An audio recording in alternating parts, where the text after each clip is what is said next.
Microsoft lays off 10,000 people, and both 343 Industries and Bethesda have been affected. 343 seemingly hit hard, as well as particular teams and talent leaving, and one big name leaving 343 has many people concerned about the future of Halo.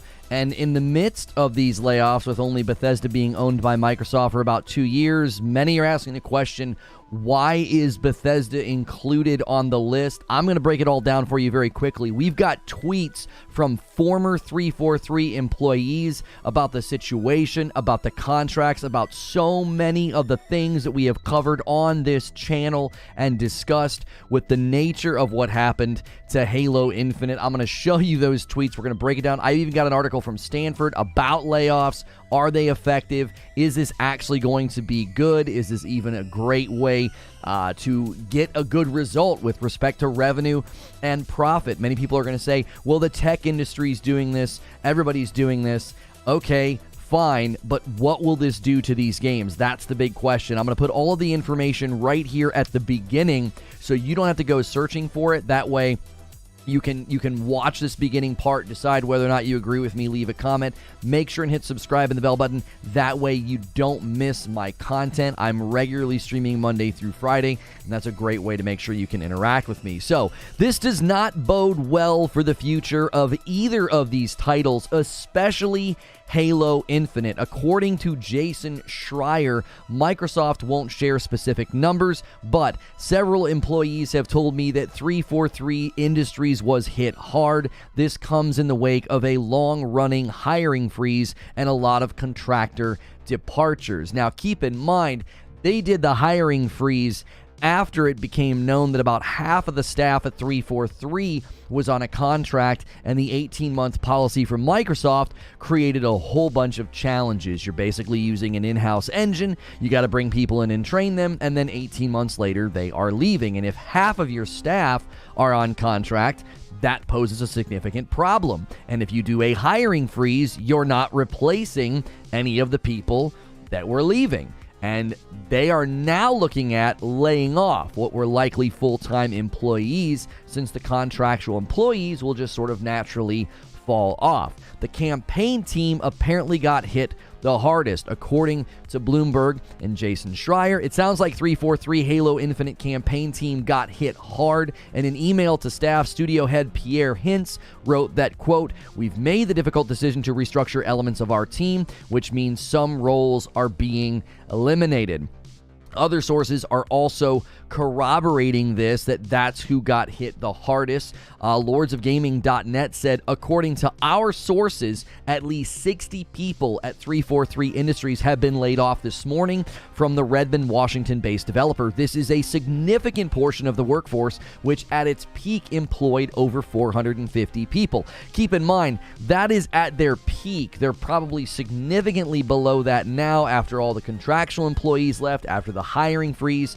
I don't even know if they're above 300 employees at this point. The layoffs are said to be across the company. However, they are heaviest towards individuals working on the single-player side of the studio. This means that future plans for content, DLC, add-on stories, according to Joseph Staten, when this game was sort of in its marketing phase, you were going to be going out and doing future story missions as your Spartan. Those plans are likely shelved at this time, if not the entire game of Halo Infinite, because Joseph Staten is also gone, but he's moving to Xbox Publishing. So in the wake of 10,000 layoffs, you're not laying off Joseph Staten. This guy actually got the dadgum game out the door. You want to keep him. He's a talented guy. He's a veteran of the industry. According to Jason Schreier, Joe Staten, who joined 343 in 2020 to steer Halo Infinite toward the finish line, is leaving the studio to rejoin Xbox Publishing, Bloomberg has learned. So they're maybe promoting him, maybe it's a lateral move, I don't know. All that matters is Joe Staten ain't at 343 anymore. Now, you could look at this optimistically and say maybe he got everything as good as it's going to get and it's on track with the new management. It's time to remove him. But you could already look at this pessimistically and say this is bad for Halo's future. This is bad for Halo Infinite. It seemed like Joseph Staten had the vision needed to keep Halo relevant to keep Halo moving in a good direction. Now, this is more than just 343. According to Tom Warren from The Verge, HoloLens, Microsoft Edge, the marketing department at Microsoft, 343 Industries, and Bethesda have all been included, which we already know with 343 there are problems. We're going to get to those tweets in a moment, and that could be bad for the future of Halo. But why is Bethesda included? That's the question that I have. Like, I can list reasons for all of the other layoffs. I can list reasons for HoloLens and Microsoft Edge and 343, but Bethesda, you've owned them for like 2 years? They've got 2 games coming out this year, and you're laying people off? This is supposed to be the year for Microsoft. I figured you might leave Bethesda alone in this situation. Probably doesn't feel too good to get purchased and then 2 years later have people getting laid off right before Redfall and Starfield launch, right before you do your big January 25th Xbox showcase, before you do your Starfield showcase. Now, I've got possible theories about what will come in the wake of this, okay? What will come in the wake of this? I think, number one, the most plausible theory, Halo Infinite will be end of life very, very soon. I'm not trying to be a doomsdayer, but I don't see a promising future for Halo Infinite. Even in the midst of having employees, even in the midst of having a content plan, I kept saying, it's time to end this game. It's time to start over. New engine, maybe even a new company. I'm not trying to throw shade at 343 in the midst of layoffs, but this project was so grossly mismanaged. More on that when we look at the tweets from the former employees. Shrinking below 400 employees, maybe even shrinking below 300 employees after a hiring freeze in the year that you're supposed to rebuild Halo Infinite feels like a death sentence. Losing Joseph Staten looks like a huge shift in priority and importance. This guy's solid. Let's get him off the sinking ship. Primarily losing team members from the campaign team also sounds like future content plans have been shelved. You wouldn't shrink the team that's supposed to drive one of the major aspects of this game's ongoing nature. You went open world, you said there'd be continued stories, you had all these cinematics. I doubt those things happen at this point.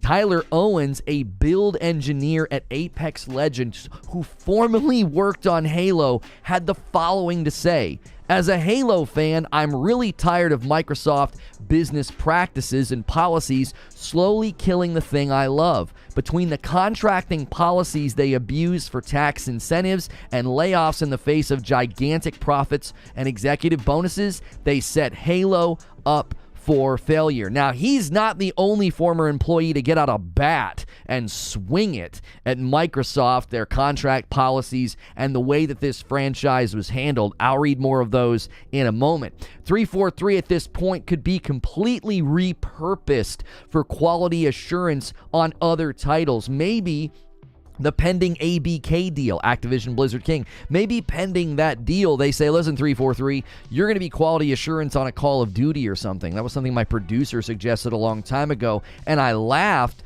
but it's becoming more plausible that they're going to shrink this studio down and completely repurpose them and just EOL Halo maybe indefinitely. Halo may be completely done as a franchise as we know it. And I know that's terrible to think about and terrible to say. All the people that work so hard on Halo Infinite in the midst of terrible management, atrocious policies from Microsoft, it's got to be pretty depressing to sit on the edge and look at this game potentially being killed by all of the terrible decisions that have been made up to this point.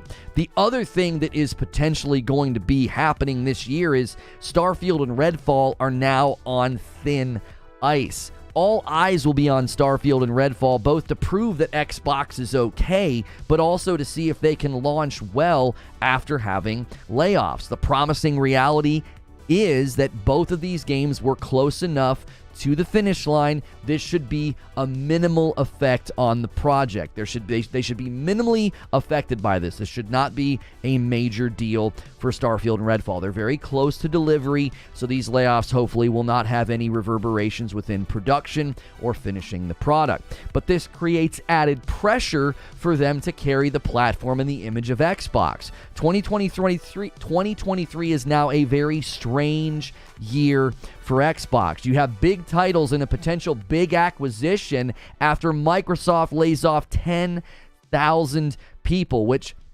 somebody on Twitter estimated that the employee count of Activision Blizzard King is 9,800. That's just under 10,000. So it's hard not to look at that and see a really, really sad twist of irony that you're about to spend $70 billion to acquire 10,000 employees just after you laid off 10,000 employees. And I've continued to tell people, if that deal goes through, look for layoffs and look for studio closure. They're going to get rid of redundancies. They want return of investment on this acquisition, and one of the best ways to do that is to lower your production costs almost immediately. With Starfield being one of the new flagships of the platform, it's like, what'd you do to Bethesda? Why did you have to do layoffs at Bethesda? Another Starfield delay could result from this, which is why it won't be at the showcase on January the 25th, and probably maybe why that was pushed later for marketing purposes. 343 lost employees after a hiring freeze. Currently, this is something to give you a little bit of hope. Currently, there are 22 open jobs for Starfield, so that's a slight silver lining here, that Bethesda's still in a position of growth, hiring, and they didn't like lose all their contractual employees, then do a hiring freeze, and then experience heavy-hitting layoffs. Bethesda is currently hiring, so that again can give us a little bit of hope about Starfield and Redfall. Now, the last thing to think about is, what about all the other developers under Microsoft? Like, what about the Coalition? What about Ninja Theory? We don't know the count right now of how many other studios were affected and by how much. I can again make perfectly good sense as to why 343 got hit really hard, and it's unfortunate. The people that were laid off are likely not the reason that Halo Infinite launched in the way that it did. All current devs under Microsoft could be massively affected by this. This goes back to what we said the other day, and I'm going to say it again. Rather than spend $70 billion acquiring Activision Blizzard, invest in your existing studios, Microsoft. Do what Sony has been doing. We already saw Bluepoint tweet. They're hiring. They're like, hey, anybody affected by this? We're hiring over here. Instead of spending this amount of money acquiring a portion of the gaming market, invest in what you have now. Invest in your properties. Quit killing franchises and studios. What are you going to do? Buy ABK and do the same thing in 7 years? Foreclose a bunch of those studios, shut them down, lay them off, and then what? Try to buy somebody else? This is embarrassing at this point. Look at the money these execs are making. This doesn't need to happen. We'll look at a Stanford study into the efficacy of layoffs and why they even happen. They're traditionally not that effective. They don't do what you think they're going to do. It likely helps a handful of board members and shareholders get a little bit more money. Well, not even in immediacy. It kills share value. The situation at 343 is as bad as we thought, okay? It's as bad as we thought. So now I got to transition here. We got to look at these tweets, because we have been saying for months, I've been accused of being a hater. I've been accused of being a Sony fanboy. And we've continued to say, when we looked at the Jason Schreier article about 343 and half the staff being on contract and having to walk out the door every 18 months, we mentioned that again recently when we covered Fable. There's concerns about Fable using an in-house engine and the contractual policy causing a problem. And now we have numerous ex-employees speaking out. I dare you to call these people liars. I dare you. Patrick Wren says the layoffs at 343 shouldn't have happened, and Halo Infinite should be in a better state. The reason for both of these things is incompetent leadership up top during Halo Infinite development, causing massive stress on those working hard to make Halo the best it can be. It starts and ends with the leadership. Those are the people that should be fired and laid off, not the people down further at the company. Patrick Wren went on to say, the people I worked every day with, wrong scene, the people I worked every day with were passionate about Halo and wanted to make something great for the fans. They helped push for a better Halo and got laid off for it. Devs still there are working hard on that dream. Look at Forge. Be kind to them during this awful time.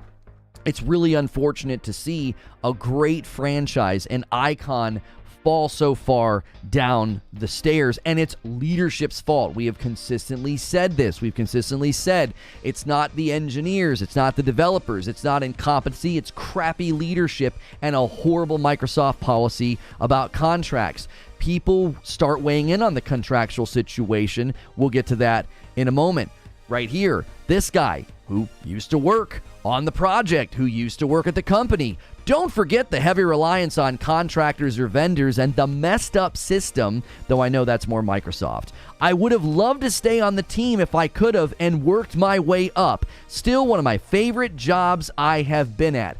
This is your legacy, Microsoft. People that were passionate about the project, people that wanted to stay on and make the game great, getting walked out the door by a one-size-fits-all contractual policy so you don't have to pay people benefits.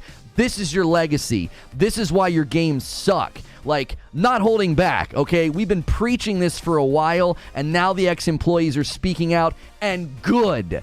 They should be speaking out. Microsoft should see their policy about contractual workers is acidic to creativity and game creation, and it's why their games stink. It's why their studios are shrinking. It's why they're having to buy ABK instead of launching their own good games. Even if they have a couple of good games this year, it's because they bought them. It's because they bought them. Any good games from Bethesda this year were already in development before Microsoft bought them, okay? They don't get any credit for that. This guy also works, says, yep.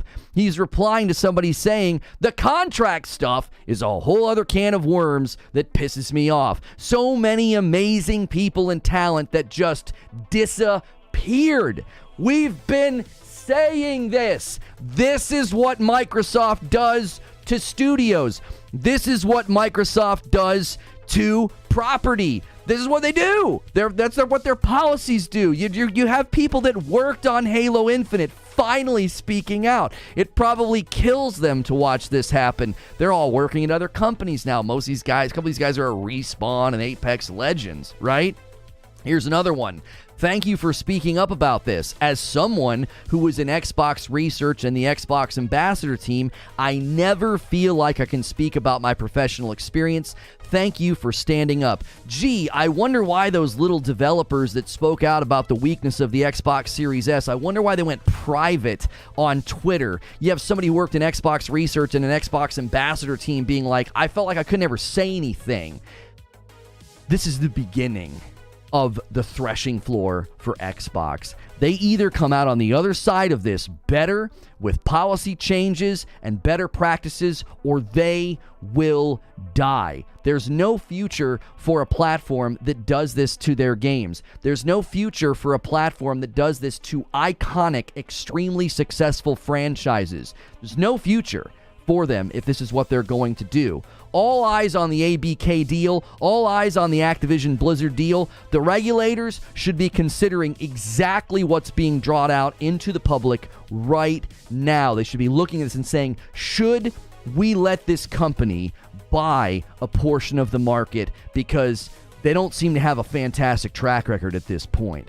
So my point is, in my case, don't let them buy ABK. Let them dig themselves out of this hole by fixing policies, reinvesting in their existing properties and developers, and get the work done. If you can't, then get off the field and let the people who can do it. That's my show open. And I'm hot because we have been saying this for a very long time. So good morning, good afternoon, and good evening. That's an 18-minute show open. We did so much research. We looked at so many tweets. I could not believe the stuff that I was seeing. I couldn't believe it. It was like every time I looked at a tweet, I was like, here's another one. Here's another former employee. Here's another former employee saying it was bad. It was terrible. People always had to leave. Like, no wonder Halo Infinite's terrible. No wonder. Is anybody curious? Is anybody scratching their head like, oh, gee, I can't believe that Halo Infinite was bad? We've been saying this. Ever since I read that stat in Jason Schreier's article, I said, this sounds like an absolute disaster. Sounds like a disaster. And I got so tired of being called a fanboy. It's like, these are facts, man. These are facts. I've hinted at you being a fanboy. I now see you are speaking truths. In your opinion, what should us as Xbox gamers do moving forward? Man, I got to tell you, I don't have a good answer for you, brother. I don't have a good answer. Hang on, I got to see what y'all are saying over here on the TikTok. Already 3,000 likes over here. I don't interact with chat during my show open, so thank you guys so much for being here. Thank you guys so much for watching on YouTube. Smash the like button. Get us to 200 likes. We should easily have 200 likes. Let's get the sub goal up. Who wants to be our first member today? And who wants to be our first coffee order? I'm trying to log in to my coffee order webmail. There we go. There we go. Who wants to be the first coffee order? Who wants to be the first member? Hit those buttons. Support the show. We do extensive research whenever we cover stuff like this. That's why I knew it was only a matter of time before I was proved right about all of this. I knew it. I just took the hate on the chin. I took all the criticism on the chin. I was like, I know time, and truth are undefeated. They're undefeated. Time and truth are undefeated. I was like, with enough time, this is all going to come out, bro. There's no way this was a one-time deal. There's no way that Halo Infinite is some sort of an exception to the rule. This is Microsoft's gaming legacy. 1 month from Kunal. To be honest, Xbox would go away if Microsoft decided to pull the plug on it. Somebody said something about me being a fanboy. I don't know if they were complimenting me or which. I'm not sure. I'm trying to read everything you guys are saying. I'm freaking wound up. I am so freaking wound up, bro. I could not believe it when I was reading it last night. Couldn't believe it. Sony's about to suck up more talent. The 18-month contract thing for devs makes me worried for future Xbox titles. It should. It should. Like, somebody asked me what you should do as an Xbox fan. I don't have a good answer for you. What do you mean? What are you going to do? You can't really talk with your wallet. They're not launching any games. I mean, well, you cancel Game Pass. I mean, that's not going to do a whole lot. I mean, I'm not all for, like, boycott. Let's boycott. Let's cancel all this stuff. No, I'm not talking that. Who cares about that? That's almost immaterial at this point to the discussion. You're not a fanboy. You're just assessing corporations correctly. I just shared the sales numbers of each Halo. It seems Halo 3 was the peak of Halo, and not even Bungie was able to capture the success again. I hated 343's direction for Halo in 4 and 5, but actually enjoyed Infinite a lot, says Cool Spoon. I wish the armor unlock system was different. I don't like that it's free to play, and I know it's unstable, but I think Infinite in terms of gameplay and story was such a better and closer classic Halo than 4 or 5. Yeah, but that has nothing to do with the state of the game. The state of the game is why the game was so poor, Cool Spoon. Glitches, bugs, a crappy battle pass, a crappy store, like... none of that matters. Like, your opinion on Halo Infinite versus the history of Halo, and did Halo peak, and did franchise fatigue settle in on the gaming community, and is that why Halo will never really truly be Halo again? That doesn't really have any bearing on the fact that they launched a turd. They launched a turd, bro. Thank you so much, Roger, for an entire year of support. That's a nice membership milestone. Wanted to say the Frickmas Blend is now my favorite. Thanks for all the great content. There's somebody telling you how good our coffee is. Get an order in today. ReforgeRoast.com. Good site, but like I think it'd be better for Halo if they went a little less serious. This isn't even about whether or not Halo can be Halo again. Like... I don't even know if Halo will survive this. The instability and lack of content, even though they said its live service killed it, though. Well, right, Cool Spoon. I felt like I was just reading a lengthy explanation for why you think Halo Infinite's not that bad. That has nothing to do with the conversation. Conceding at the end that its instability and lack of content killed it. We're talking about Microsoft, man. This has more to do with Microsoft. Like, if you're looking too microcosmically at this, if you're looking at like Halo and, well, we just need a battle royale or a better battle pass. No, bro. No. Like, this is the result of policies and ideas about how companies should be run that isn't working. It's not working. Listen, The layoffs are honestly a tangential reality to what I'm saying. The layoffs were the catalyst to people speaking truth. They were like, all right, I'm sick of being quiet about this. It's Microsoft's fault, is what they're saying. You see what I'm saying? You're down here on the ground trying to, like, move little sticks around. No. Look up at the forest, right? Don't miss the forest for the sticks on the ground. The people that worked on Halo that are no longer there, they're like, it's all on Microsoft and 343 leadership. There was at least 2 people that said the leadership was just atrocious. So the layoffs, I mean, there's an article right here. This is a phenomenal article from Stanford News. Why are there so many tech layoffs and why should we be worried? A Stanford scholar explains. So this guy, according to his research and looking at it, layoffs aren't even effective. They're contagious because board members are like, well, everybody else is doing layoffs. Maybe we should do layoffs. Right?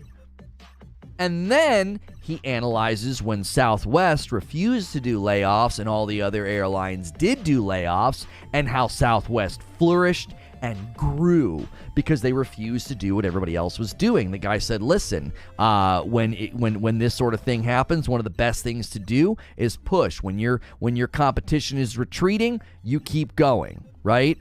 The CEO of Procter & Gamble said the best time to gain ground on your competition is when they are in retreat, right? Every airline except Southwest did layoffs.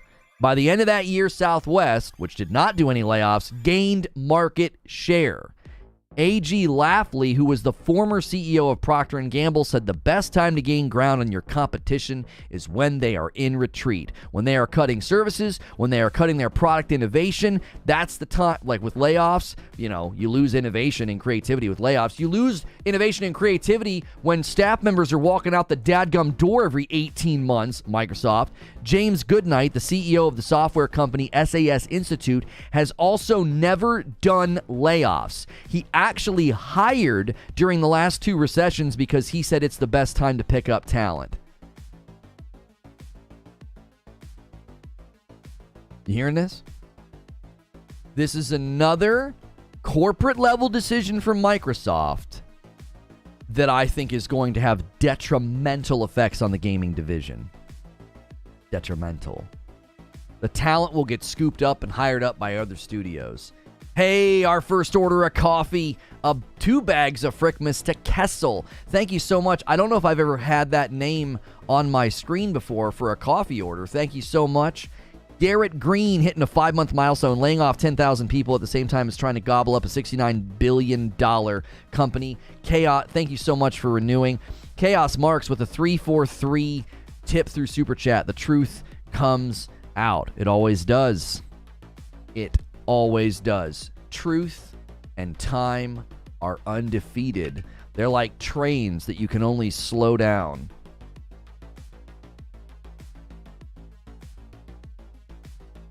Hey, what's good, Gamer Advantage?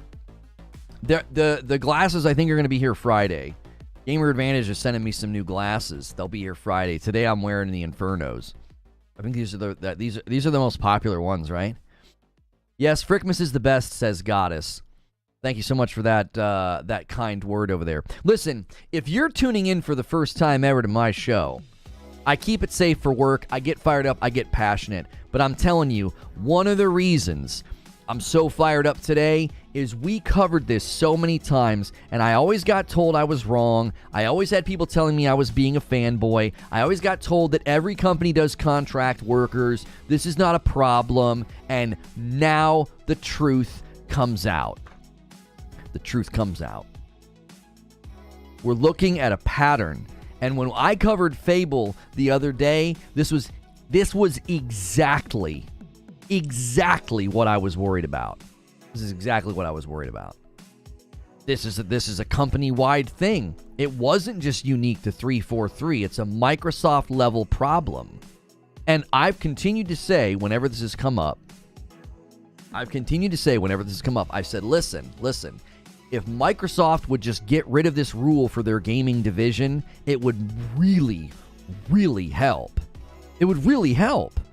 Because you'd get staff members onboarded, trained on your engine, and then you'd keep them until the project was done.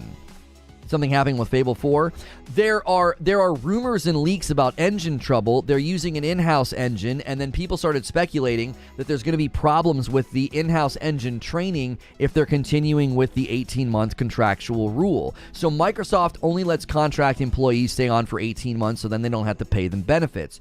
Because of that, you onboard somebody, train them on your pipelines, your processes, and your engine, and then 18 months later they leave, and then you cannot rehire them for 6 months. So we had multiple former 343 employees say it was terrible. They saw talented people and teams disappear into thin air. There was a guy that's like, I wanted to stay on until the end of the project. I was passionate about the project, but I had to go.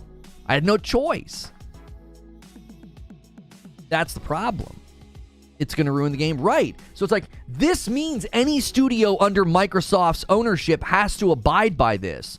This is another reason to be against the Activision Blizzard acquisition. We do not want Microsoft to own Activision Blizzard with this policy in place. It would be terrible. Can you imagine the size of Activision Blizzard, the number of contracted workers that are working on, like, I don't know, Call of Duty right now, suddenly coming under this 18-month contract policy? What would that do to efficacy? What would it do to efficiency? Did they start this at Bethesda yet? No idea. I'm for the deal. TBH, just change the policy. I don't feel like debating the deal with you, but this is a very, very good reason to be against the deal. This company does not do a good job with its ownership of gaming companies. They don't. Why would we hand them a whole portion of the industry? Hey, good to see you in the chat feed. I see you in the chat. If Microsoft treats Master Chief like this, what on earth will they do to every other game? Yeah. Look what they did to your boy. Seriously, Xbox fans, look at what they did to your boy. And you're like, oh, I'm fine with them owning other property. Master Chief's bleeding on the ground. Master Chief is in a shambles. Your boy, your icon, your platform-defining game is on the ground. And you're like, no, I'm totally fine with them owning all these companies and all these other properties. They don't seem to give a flying frick about Master Chief and Halo. What do you think you think they're going to give a hot snot second about any of the other platforms and content out there? Call of Duty and Diablo? I don't know what a hot snot second is. I just made that up. Loney, it's not good. You and some of the chat have worried for a while that the 10-year game might not even make it 3 years, and here we are. Yeah, Halo Infinite was supposed to last for 10 years. It was supposed to last for 10 years. This is why Microsoft has no solid first-party titles. Yeah, look at their legacy. Look at Microsoft's legacy right now as a gaming division. Look at their legacy. Always in third place for console sales for like over a decade, and no big successful first-party titles outside of like what? Forza Horizon 5? Do they have anything that's been massively successful? And even then, Forza Horizon 5's creative director just left. Look at the pattern. Look at the pattern. Nobody wants to work under Microsoft ownership. They just keep losing creative directors. Halo Infinite's been through 3 creative directors. Rare, the team behind Sea of Thieves, is making Everwild. Their creative director is gone. Gears? Plague Tale Requiem was not a first-party title. And Gears, I don't know how well the last Gears did commercially. I don't know how well the last Gears did commercially. You'll have to go to Microsoft? You goofball? You honestly think you're going to educate me on people leaving and what they're doing? Joseph Staten was not the creative director. No. Halo Infinite's been through 3 creative directors over the past, 6 years. And Forza Horizon 5's creative director just left. Rare's Everwild creative director left. Apparently the Initiative's creative director left. Rumors are that the Fable creative director left. Yo, a $2 tip from Richard. Day 2 of you being too gangsta. Thank you so much, Rip Xbox. Kaiser Soze. 4 months and it's a VIP. Changed my name from Kratos, Lono, just an FYI. Oh, wait, aren't you Kaiser Soze? Didn't you used to have a picture of your face with, like, glasses or something? Risick with a $50 super chat tip just because of the great work you're doing. Risick is always so generous. He gifts members. Maybe he'll bestow some love on you guys today if you're nice. You got to behave, chat, or Risick won't do it. Thank you for a $50 super chat. We are 1 subscriber away over here on the Tick. If you guys want to do that, hit the star button. You get a badge. You get emojis. Yeah, because you obviously don't got to use clickbait and you know everything. I tell you what, I just don't have patience for people like you anymore, right? I don't. You come in and all you're going to do is disrupt chat and accuse me of clickbait. Imagine staying in a stream that you said is clickbait. People that say I'm doing clickbait while staying in the stream, you're just too stupid to have a conversation with. If I clicked on a video and thought it was clickbait, which means I got baited into clicking and didn't get what I want, I'd leave the video, not hang out and have a conversation with the person. You know what I'm saying? But I have more than 2 brain cells to rub together, so...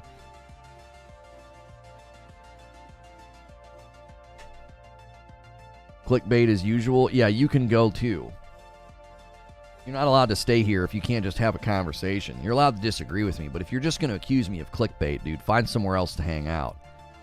I think the Series X is awesome, but Microsoft really isn't giving you reasons to buy one. The Playground director left because he got a new opportunity to further his career. This is very common, LOL.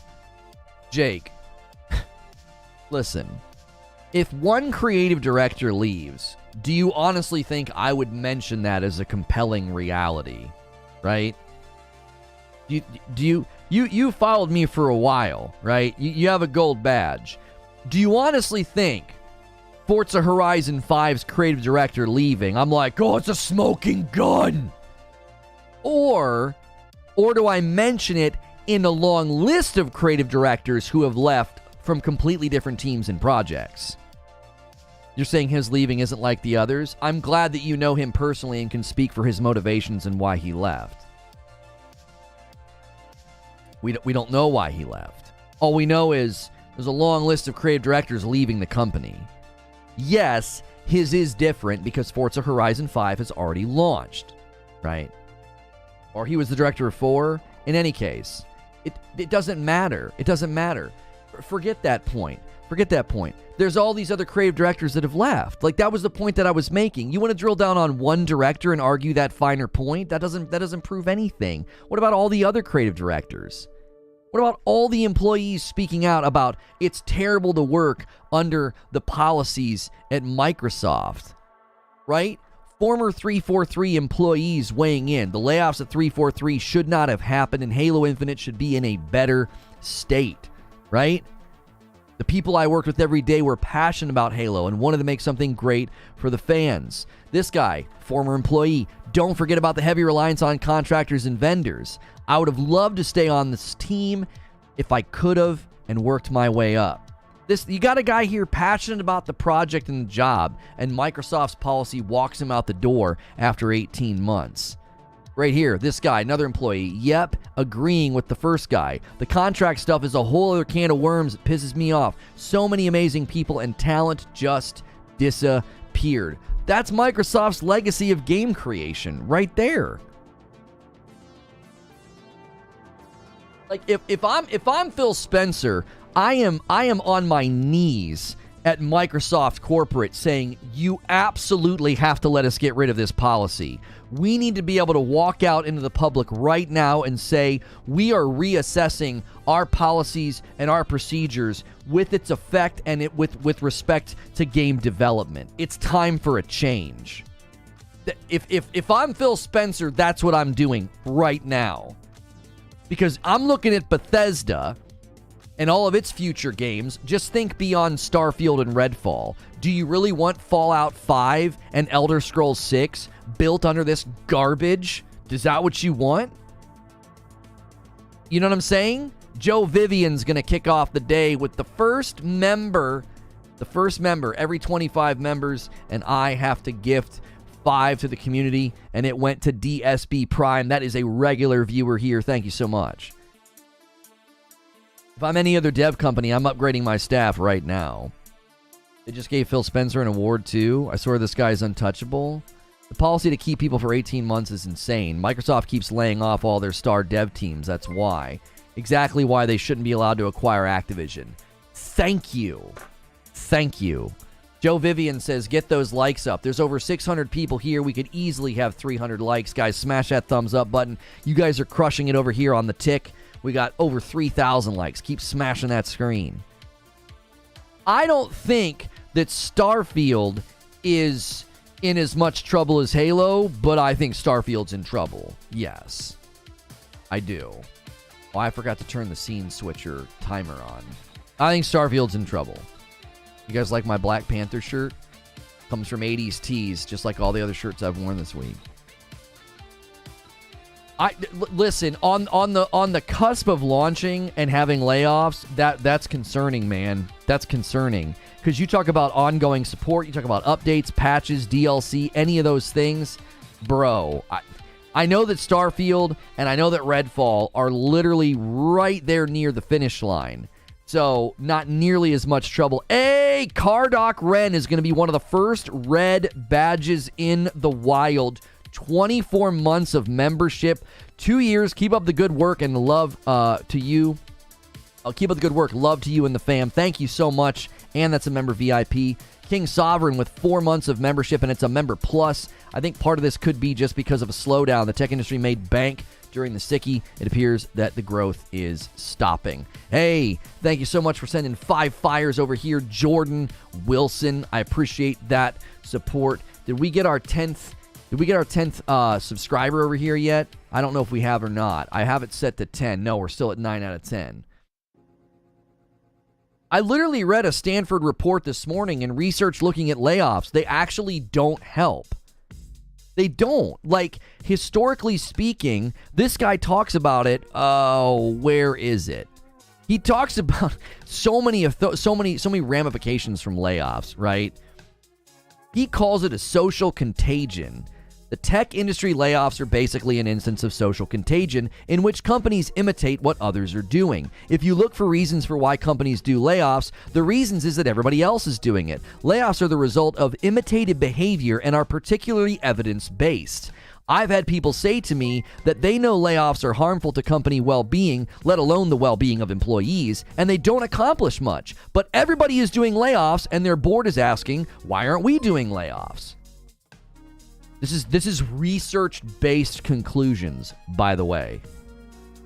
King Sovereign with 5 gifted memberships. That takes us to 6 for the day. Thank you. That's so kind, King Sovereign. Noah Kennedy, Darren, TSMI, Filta, and Sin. You guys all got gifted memberships. Welcome back in. A $2 tip from Richard Rodriguez. If Starfield is only decent, Xbox may be done. Hey, we achieved our sub goal, my man Jordan. That's it. We got 10 subs. We'll set a new goal the next time I stream over here. Thank you so much. That's amazing. That's awesome. You met your goal over here. Yeah, we did it.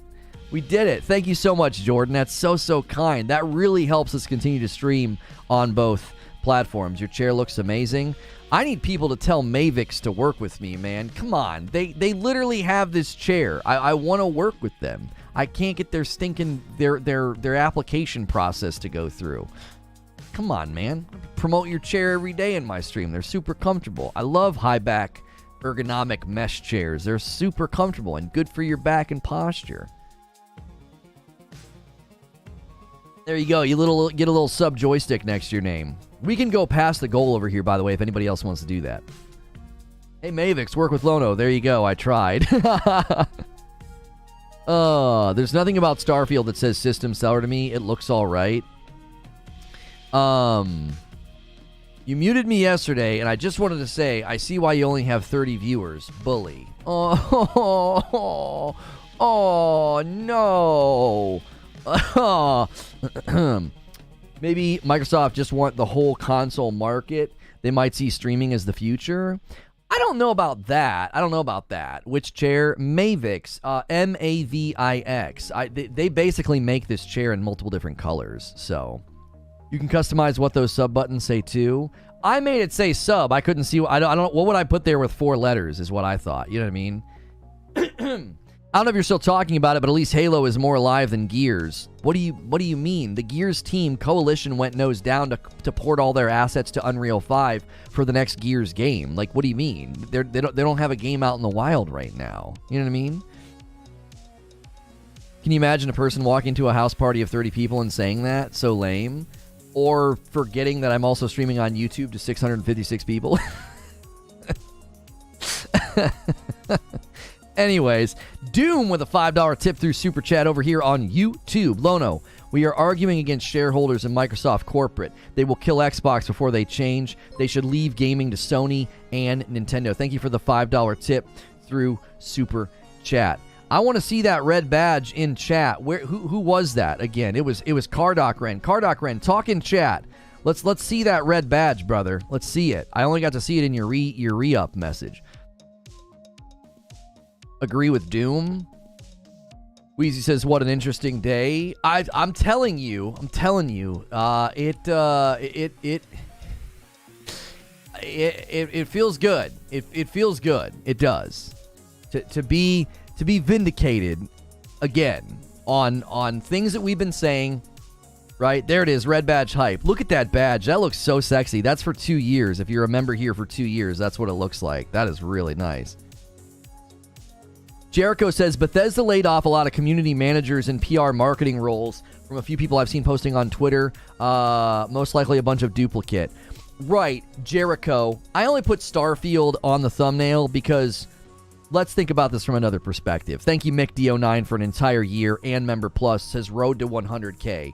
Yeah, we're on the road to 25,000 subscribers on YouTube. We just hit 24. Yo, Jordan Wilson jumping in as a brand new member. He's like, I'm not waiting on a gifted. I'll do a membership myself. If anybody else wants to become a member just like Jordan did, hit the $ at the bottom of chat on YouTube or hit the join button. I would love to see a member train of non-gifted members, right? Of people just becoming a member on their own. That's super helpful to what we do every day as a live stream. Jaggy with 17 months of membership jumping back in. He says, I'm lagging behind. Thanks for almost a year and a half, Jaggy. He went and made the 30 people in the room comment on the tick with his chest out. Too bad 650 of us on YouTube didn't even see the comment. Right. Nintendo is even failing when it comes to IP. Sony really wins out with exclusives. I'm going to tell you something right now. I don't know when and how I'm going to cover this, but Nintendo is about to blow the doors off gaming next year. Just you wait. Holiday of 2024, we'll be talking about Nintendo very, very differently. It says start a new subscription goal. All right, hang on. Let me do that. Can I do that? It's telling me to start. Oh, here we go. Start. Add a new goal. We'll do. There we go. There we go. 21. And there we go. Yeah, go ahead and start it. There we go. 21's a weird number. It's a lucky number, I guess. Hopped over from Tick. Hey, thank you, Jordan. You're hitting me in both places. That's very kind. That's very, very kind. I appreciate that so much. All right, think about Starfield from this perspective. Yo, the end is near. Jumps back in as a member plus. All right, track with me here on why I'm worried about Starfield even more now, okay? People are going to start to look at Starfield as salvific. It's a big word. They're going to want it to be the savior, right? They're going to look at Starfield in a way that Starfield cannot be. They're going to look to that game to be something for Xbox that I don't think it can be. I think this puts too much pressure on that game. I don't necessarily think the layoffs are going to be like having a huge effect on Starfield, but according to this Stanford research report, layoffs actually have detrimental effects on morale and physical health. Not just the people that got laid off, but the people that stay. It increases stress. And stress, like other attitudes and emotions, according to this guy, is contagious. Depression is contagious, and layoffs increase stress and depression. So you got to think about seeing studios treated this way. What do you think that does to the morale at studios under Microsoft? It's gonna have ramifications. Yeah, am I next? Are we next? Exactly. Jeeves, Lee Arnold, Treblack, Fox Hop Smash. Hey, Fox, back in time. You guys all got a gifted member from my man over there, East Coast Overlord. Always so generous, always tipping through Super Chat and gifting members. Thank you so much, East Coast Overlord. Chubby, I'm not answering questions about that game right now. That's not what we're covering. Creates a job fear culture. I'm curious what you guys think, right? Starfield looks like a flight simulator. It can't replace Halo. That's why they bank on the Activision Blizz deal. They need more. I think you're underselling how good Starfield looks. I think Starfield looks awesome. I really do. I think Starfield looks super dope. I think that's a massive reduction. That's a reductionist statement about Starfield. I think Starfield looks dope. I really do. I don't think that that's a fair conclusion to come to about that. Holy frickin' moly, our short is cooking right now about Halo. If you came from the short, oh my gosh. A $5 tip from East Coast Overlord. Joseph Staten's gone from 343, got transferred to Xbox. I include that in my show open, East Coast Overlord. That was a part of my coverage. And I basically said, listen, you can look at it two different ways. Our boy Brad Sams, the guy that we reacted to once, he covers a lot of Microsoft stuff, and I really like him. He seems like a nice guy. He tweeted, and he said, you could look at this optimistically and say, Joseph Staten did everything he needed to do, and now with new management, he can back off. He said, or you can look at it pessimistically and be like, oh, Halo's dead. He didn't say Halo's dead, but like pessimistically, I'll say it. Yo, it's good, Classy. Halo's done. I'll say it. Yo, my man Ryan hitting a 15-month milestone. You the best. Thank you so much. I agree with you on the job fear coming into play. I'm dealing with that at my job. Can't imagine what it would be like to work for a publisher. Ultimate Halo. Are they in our chat, or is that from somewhere else? I think I would have noticed that. Where did you pull that, Paul? Not stopping. Different chat. Just want to say Halo isn't going anywhere, mate. I get people are concerned right now, but this isn't the end. What's Ultimate Halo? Is that just like a Halo fan channel? I don't know if I trust a Halo fan channel. He works for 343. Listen. Anybody that works for 343, if they stumble into this stream, if they're here right now, I reached out to a couple of them. I spoke with at least one of them, former 343 employees, about the situation. If any of them are here right now, I really hope they know I'm on their side and have been on their side since the beginning of my coverage. I talked about how it's clearly a leadership problem. It's clearly a Microsoft policy problem. I've defended the devs at that company many, many times. And I hope they know these layoffs suck. And I'm not hoping that Halo is dead. I really am not hoping for that. That's not something that I want to see. I think the industry is better when we have a good Halo to play.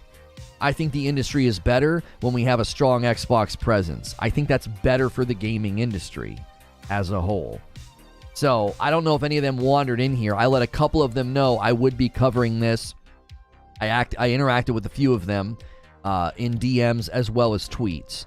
So, yo, that's a big one. 10 gifted members from Just a Blaze, putting us on the doorstep of our member goal of 25. This is a reason to watch every single day. We have so many generous people here that gift members. The more often you're here, the more likely you'll get one. It is based off of loyalty. Frank Trinidad, Riley Holloman, Anthony Gill, Bello, The Public Enemy, Jacarama, Adon, Kabuto Black, Zach Fight, and The Beat. Oh, I'm sorry, The Bean. You guys all got gifted members. Make sure you get into our Discord. We do a Friday night stream. We do members' lunch breaks. We do all kinds of streams just for members, and you're now a member. Halo hasn't been fun for years, says Captain Cold Gun. The Halo show was garbage. Agreed. Halo might not be dead, but it's close. I'm confident. Yo, what's good, Warpath? What's the too long didn't read? Microsoft laid off 10,000 people. 343 got hit hard, especially the campaign team. Joseph Staten's no longer at 343. He's moved to Xbox Publishing, which leads me to believe that Halo Infinite is all but EOL, end of life, and Halo as a franchise may be dead. Starfield is also in the crosshairs in my mind because it puts them right front and center as a flagship title for Microsoft this year. I think this adds maybe potentially to the delay that we're going to see. The showcase, all of that, I think is a part of this. I think it's absolutely demoralizing to work for companies like this and to watch people get walked out the door as Microsoft tries to buy a $69 billion acquisition that will add on 9,800 gaming employees, and they just kicked 10,000 people out the door. Company-wide, by the way. Microsoft layoffs are company-wide. It's not a gaming particular thing. It's across all Microsoft divisions. Well, almost all. No way they kill the Halo franchise. It's their golden goose. They can't let it die completely. By the way, good morning, chat. Abe, I don't think it's their golden goose anymore. I don't. I think it's a corpse in the corner. What a time to do Microsoft layoffs. Bizarre. How's your coffee? It's so tasty. Listen, I try not to do this often because I don't want it to feel like we're like a walking commercial, but this is ours. Like, Reforge Roast is our coffee, and we have a holiday blend, and then we have a light and a dark roast. If you've never tried coffee with balanced acidity before, you need to try mine. Longtime coffee drinkers and new coffee drinkers like my stuff because it's just so smooth because of the balanced acidity. I want to put something else out there, says Wheezy. No crap, an employee at the company is going to tell people everything is fine. What's he supposed to say? We're effing dying over here? Right, like, it's really, really hard for me to put a lot of stock into a current 343 employee saying everything's fine. Halo will continue. Well, are you going to say the opposite of that? Are you going to say, oh yeah, it's done. It's done like a burnt dinner. Halo is a joke this time around. Laying people off working on a game that is due out with a delayed release already makes no business sense. We did have people... does it react good with a shot of whiskey? You know what's funny is I live in Louisville, Kentucky, and there's bourbon over here on the desk. My wife drinks it. It's in here from the last time her and I were hanging out. And I've never put Woodford Reserve in our coffee. We live in bourbon country and we've never done that. I should know the answer to that question. Oh, Abe is saying from experience, yes, it does. There's people that have used my coffee to go cold brew. There's people use my coffee no creamer, a little bit of creamer. I put a little bit of Italian sweet cream in mine. I think that's the best way to drink Reforge Roast.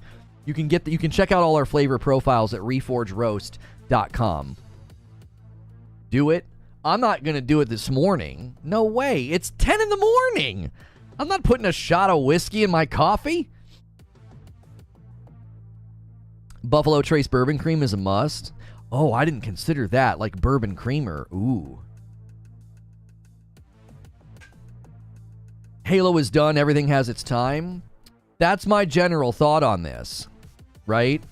That's my general thought on this. Italian sweet cream is the only way to drink any coffee. The reason I like Italian sweet cream is it just sweetens the coffee. It doesn't really change the base flavor. Like if you do like caramel or French vanilla or hazelnut, it changes the base flavor. I feel like Italian sweet cream just sweetens up the coffee and it allows like the flavor of the coffee to come through. Some people drink their breakfast out of a bottle, Don Draper style. 400 employees. 343 was bloated with excessive roles, most likely. They'll still fade. They'll still have over 400 employees. No, they will not have over 400 employees, King Trout. That's not true. According to my research, at their peak, they had 450. That's at their peak. They're not at their peak right now. They did a hiring freeze, and all of their contractual employees likely rolled off by now. And they just laid off about 60 people. I bet you're lucky if they have over 300 employees right now. I bet you're lucky if they have over 300. They're either in the 300s or have fallen out of the 300s. Because according to Jason Schreier, during Infinite's production, half their staff was on contract. And those contracts expire every 18 months. And they did a hiring freeze. It stands to reason that if 450 was their peak, About 200 people have walked away because they were on contract. If the internal reports are to be believed, about 200 people are gone by now, and they just laid off 60 people. They could easily be in the 200s right now. Easily. I'm not like sky is falling. 343 only has 7 people working for them, but like do the math. Do the math. There's so many people that were on contracts. And if you hiring freeze, you're not replacing any of them. You're not doing any backfill. Are other Microsoft studios hemorrhaging? Well, hemorrhaging's not the right word. Laying off 60 people isn't hemorrhaging, but it certainly doesn't help morale or production.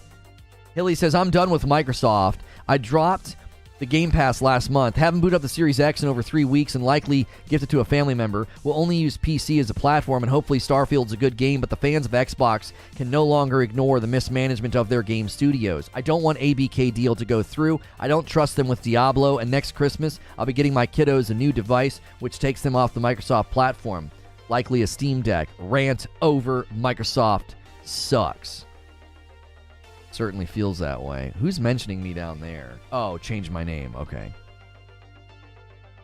Sony laid off thousands in 2014, including Santa Monica, and they're thriving now.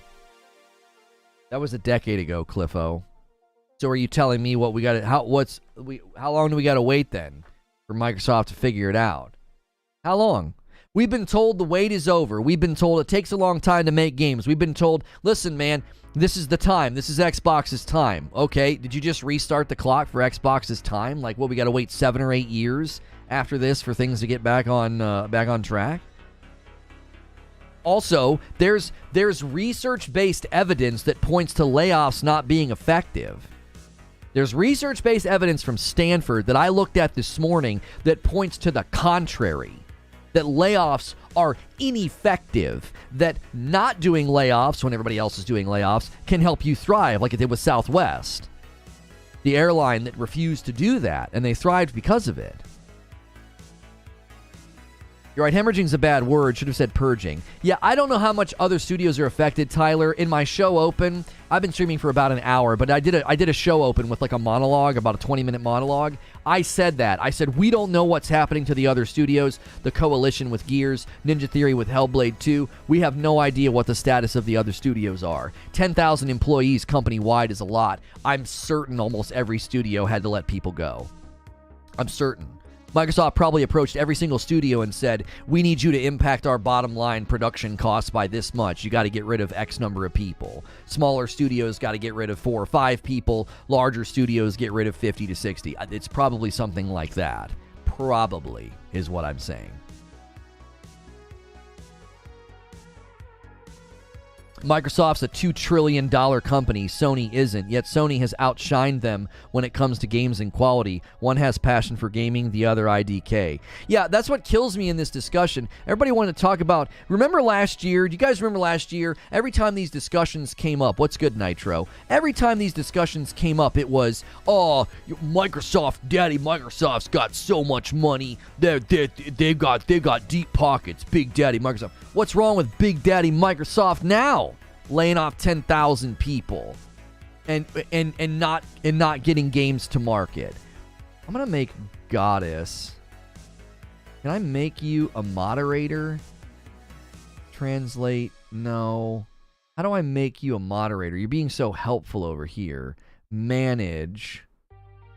Add moderator. Comment settings. Yeah.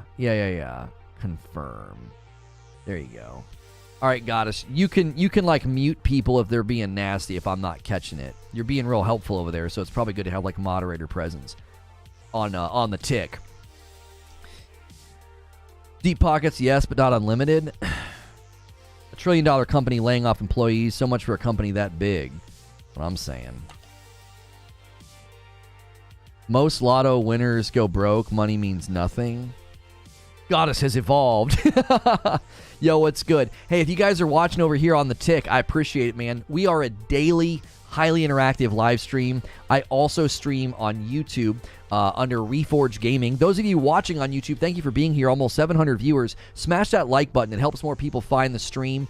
Let's go for 400 likes. And we're only 3 members away from me having to gift 5. I would love it if these final 3 members were individuals jumping in and getting committed and not gifted. That's what I've been calling on people to do. If you daily watch and enjoy this show, I don't do ads. And the way we do it is super generous people like Terminal Stupidity. He's like, no, I'm not even going to give people an opportunity. I'm going to drop a 5-bomb and take us to 27. This guy doesn't even let me ask for it. He's so generous, so consistent. Bama, Hammer, Raven, Expiry. Good to see you, Expiry. Penguin Owns, and Job Offal. Those 5 gifted. That takes us over 25. That means I have to gift 5. Thank you guys so much for being here. As a nice pay it forward thank you to the people who become members and gift members, I'm now gifting 5 to the community. The more often you're here, the more often you can get a membership gifted to you, and you can get involved by getting in our Discord, so that way you don't miss out on all the extra content that members get. Eugene says, with regard to the Sony layoffs, that same year, Sony executives took cuts, and they were in like the 3rd year of a row being unprofitable. They weren't coming off record profits and laying people off. Thank you, Eugene, for adding context to Sony laid people off in 2014. Yeah, and their executives took pay cuts, not big fat bonuses, Microsoft. And it was their 3rd year in a row not being profitable, not coming off of record profits, Microsoft. Take your record profits and your golden parachutes and your big fat bonuses and invest it in the company. Invest it in your existing studios. No, that's asking too much of you. Well, that's what Sony did. Gee, I wonder why Sony flourished. I wonder why morale was more durable. Gee, it's just bewildering. Thank you so much for gifting 5 memberships, everybody. I gifted my 5. M-Man June, Rusher, Serpico, Leal Duck, and Tony C. Tony C. Thank you so much. I've never seen a channel flog so much BS. I've never seen such a intellectually bankrupt statement with 0 backing. Go ahead. Do more than make an empty assertion. Make an argument. What have we said that's false? Go for it. Dude, I will debate you for the next hour if you actually have the stones to do it. Get in the ring, put your gloves on, and talk like a big boy and argue with me. Do it. What have we said that's BS? Go for it. I'm right here in the street, ready for you.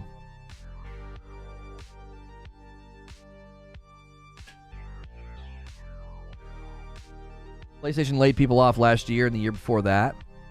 Well, I'm not going to sit here and act like layoffs don't happen. Layoffs happen. But 10,000? While you're trying to buy a publisher for $69 billion? You don't see the crazy irony? You don't? Like, so when Sony lays off, how many people did they lay off last year? How many?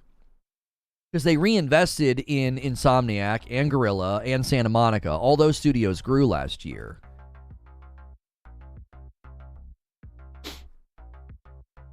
You see what I'm saying? Like, did Sony lay off 10,000 people while trying to acquire 9,000? That shirt looks amazing. Just notice it. Here, I'll give you the full look. I love the classic Black Panther art style, don't you? I absolutely love it. I love when they make like a black character, like when they have like a black costume. I love when they use blue and purple. I think it looks so cool. And then the yellow. This is from 80s Tees. This is we have the shirt command set up today to take it to the Black Panther collection. Just make sure you use my code over there. Code Lono for 30% off. Yeah, also while your executive compensation packages didn't change. You see what I'm saying? Like, listen, you guys know me. Like, I'm not anti-profit. I'm not anti-fiduciary duty. I'm not. But when you're trying to acquire a $69 billion acquisition and you've coming off of record profits and all of your executives are maintaining, if not increasing, how much money they're getting, how can you not look at that and think, man, there's got to be another way here? They aren't buying the 9,800 employees. They come with the company they're buying. Also, the 10,000 is from all of Microsoft, not just Xbox. Right. Zubair, I'm just giving the optics on it. The optics is company-wide, not just gaming division, company-wide, you just dropped, 10,000 people while you're over here trying to buy 10,000 people. You know what I'm saying? Now, somebody could push back and argue and say, this is just business, Lono. There's redundancies. You got to get rid of redundancies to maintain profitability, to maintain margins. That's just standard business practice. Really?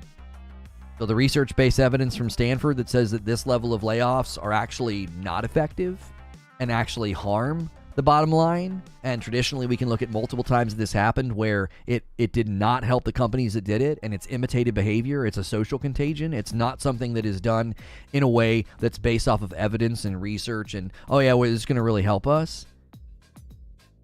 You find not effective? The Stanford research that I looked at said that when Southwest refused to do it, they flourished. He also said that speaking with people that are close to these situations readily admit that they know it's not effective. I've had people say to me they know layoffs are harmful to the company well-being, let alone to the well-being of employees, and they don't accomplish much. But everybody is doing layoffs, and their board is asking why they aren't doing layoffs too. Right? Like, in my mind, it's like effective means turning around the books. I mean, if you're primarily looking at your fiscal year line items, sure, you could probably argue on paper effective. But what Ashen Hollow is saying is where I was going with it. Short-term profit impact, long-term harm. That's the issue with these decisions. You can increase the profit in the short term. Everybody attached to the decision at an executive level gets bigger bonuses, bigger golden parachutes, and these people can walk away from this in 2 or 3 years, and then when the reverberations of the decision start to come and hit landfall, they're not even there anymore. Right?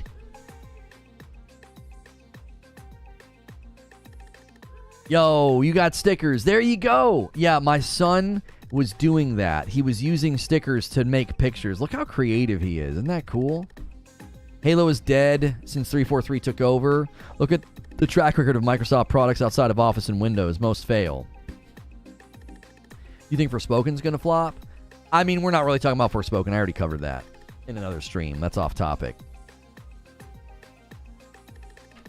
What's worrying about that article is he mentions layoffs in tech are almost an inertial phenomena. Companies imitate what others do. Right, that's what I'm saying.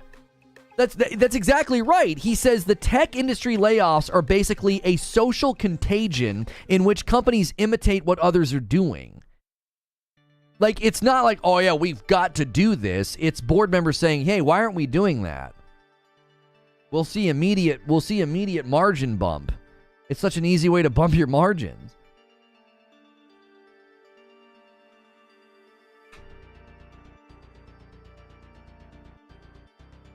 Let's not forget about how the sickie caused the tech sector to explode in size. Part of these layoffs could be because of the rapid expansion is now beginning to contract. Okay, but what if Microsoft? You're acting like this is the only thing they could not you, but like we cannot act like this is the only course of action that Microsoft had. They could have spent, instead of $69 billion on an acquisition, they could have spent half that by reinvesting in their existing companies. Like they could, your corporate level people could take pay cuts like Sony did in 2014.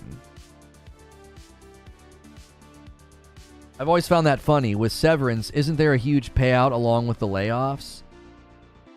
Oh, as in it's really costly to lay people off? Is that what you're saying, Zubair? I don't know if he touched on that in this article. I went to the sections that I thought were the most relevant.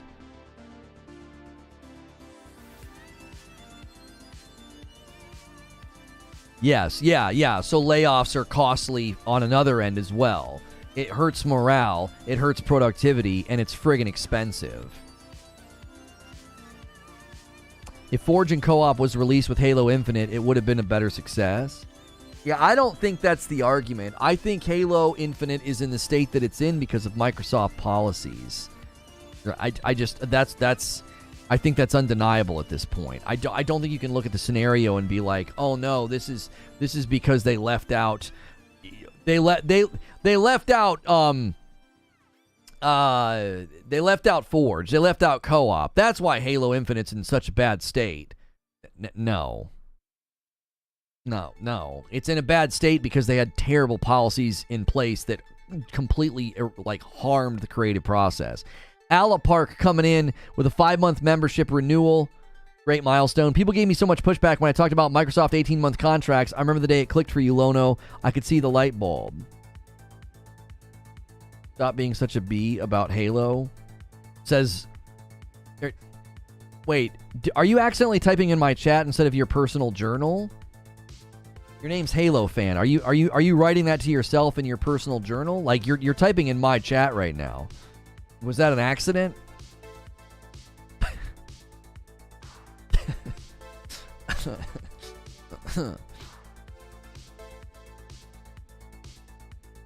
Sony announces plans to lay off workers by March of 2013. Sony would never do this sort of thing. Nobody said they would never do this sort of thing. When they did that, they were in the midst of not being profitable, and they were also having their executives take pay cuts, Paul. That's the point that we're making. Microsoft is coming off of record profits. Like, you see what I'm saying? Like, again, that's a decade ago. And Sony was not profitable when that was going on. Sony annual number of employees. So Sony's annual number of employees, they had to cut number every year. Okay. Are you noticing a pattern in the number of employees that they're cutting? It's the variances are getting a lot smaller, Paul. When you get distance from 2013, when they were not profitable, all of a sudden their reductions of employees starting in 2018, 3,000, 2,000, 1,000. You just played yourself with that image. You literally just played yourself, Paul. So back in 2013, 2014, when Sony is struggling with profitability, executives take pay cuts, they do massive layoffs. Okay, that makes sense. Everybody's trimming. Everybody's affected. And then 2013, 2014, 2015, all of a sudden, in 2018, the employee fluctuation goes down. They're only losing 3,000 employees, then 2,000, then 1,000. You just played yourself. That chart makes Sony look great. That Sony makes, yeah, is that net employees or just layoffs? Yeah, we don't even know if the employee fluctuations from 2018 to 2022 is the result of layoffs. Who knows? That could be division closures. Like, oh yeah, this studio's done now. We propped them up, spent the money, shipped the product. It's done now. We don't even know. But again, the employee fluctuations get smaller every year. Yeah, but Sony. Why are you talking about Sony? Sony has nothing to do with this. Like, so Sony, your whataboutism doesn't do anything to the quality of 343. Your whataboutism doesn't do anything to the 18-month contract policy that we were told was a problem by 343 employees. We now have it on just dead center ink in Main Street that the problem is Microsoft. And you're not worried about Fable? You're not worried about future Bethesda titles beyond Starfield and Redfall? You're not worried that Microsoft gets their claws on ABK and does the same thing? Like, who cares about Sony? Sony's shipping award-winning games, and their studios are growing. If they're laying off in other departments, fine. Ryan with a $5 tip. Overall, this will destroy morale and hurt people's trust in the brand, which is bad for us as the consumers because it can lead to a list of other things. How many layoffs did Sony have before buying Bungie? I don't know.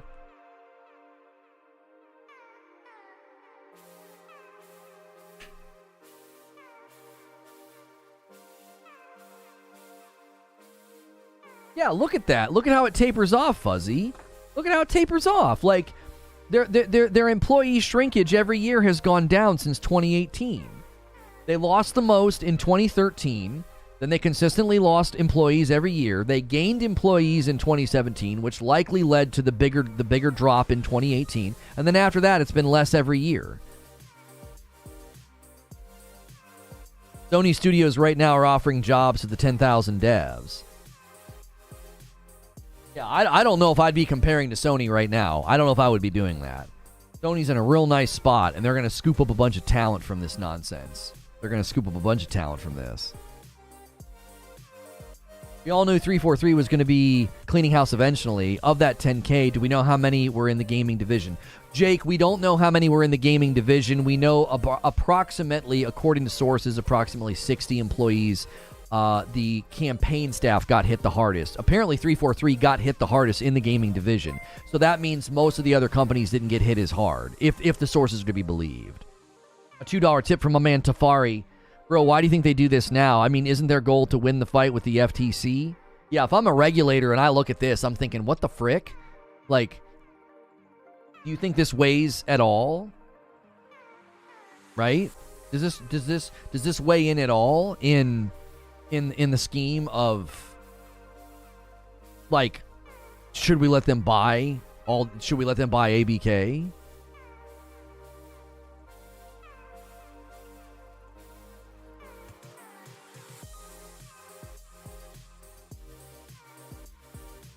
Oh, so that's all Microsoft employees? Right, so Microsoft has been mushrooming since those years. They had around 100,000 employees in 2013. Since then, they've over 200,000 employees now. So sure, what they're doing is part of what happened, right? You mushroom up to that size, you eventually have to trim the fat. Sure. I'm speaking specifically to the gaming division. Like, do you see what I'm saying? Like, Paul, instead of laying off people in the gaming division, you could have reinvested in your gaming division. You could have helped these studios grow. You could have acquired support studios. You could be shipping product. You could be shipping games, and they're not doing that.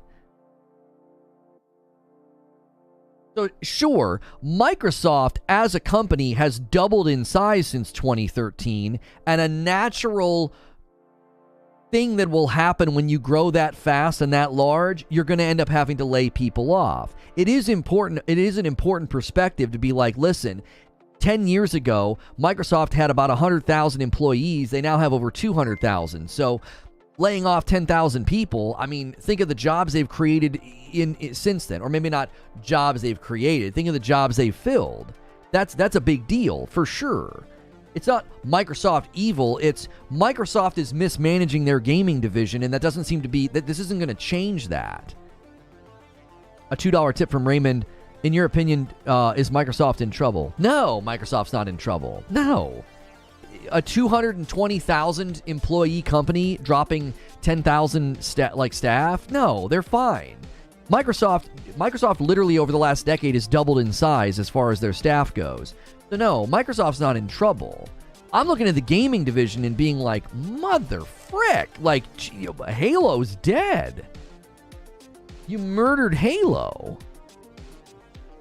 I don't see Halo recovering from this. It's not about quality, it's about quantity with their gaming division. Yeah, we don't know all the cuts in gaming, Zach Dynamite, no.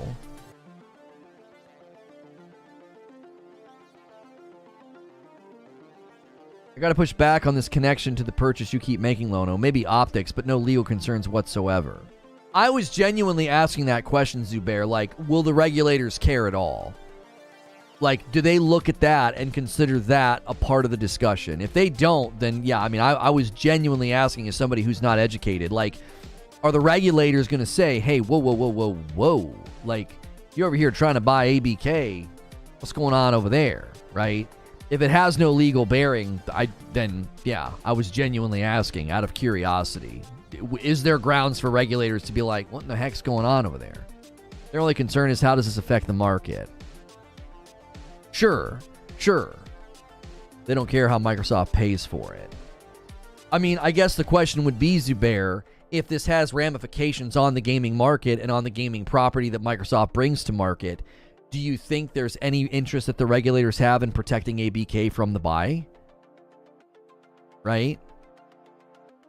You have a track record of buying companies, shipping unsuccessful commercial products, and then downsizing those companies. Why are we going to let you keep doing that? That's not good for the market. Like, I'm not saying they're going to conclude that. I'm just wondering, could that be a line of thinking? Like, let's look at the commercial profitability of the companies that you've bought, of the properties you've shipped post-purchase, and really ask the question, is this good to hand you more companies?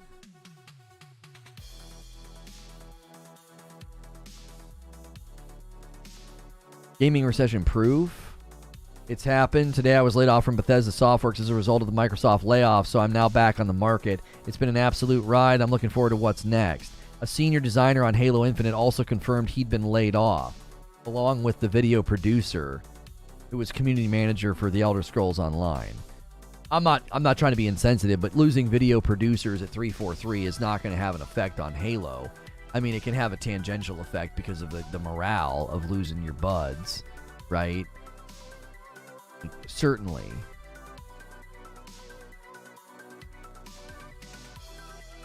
It's dumb, but it's not anti-competitive. Their concern is not the company. The concern is the anti-competitive behavior that impacts the market in an unfair way. If they don't want to buy it, if they want to buy and just shut it down, that's not unfair to the market. How is that not unfair to the market, Zubair? What if I bought my competitor and then shut him down? Wouldn't that be a concern if a company did that? I'm not saying Microsoft's going to do that.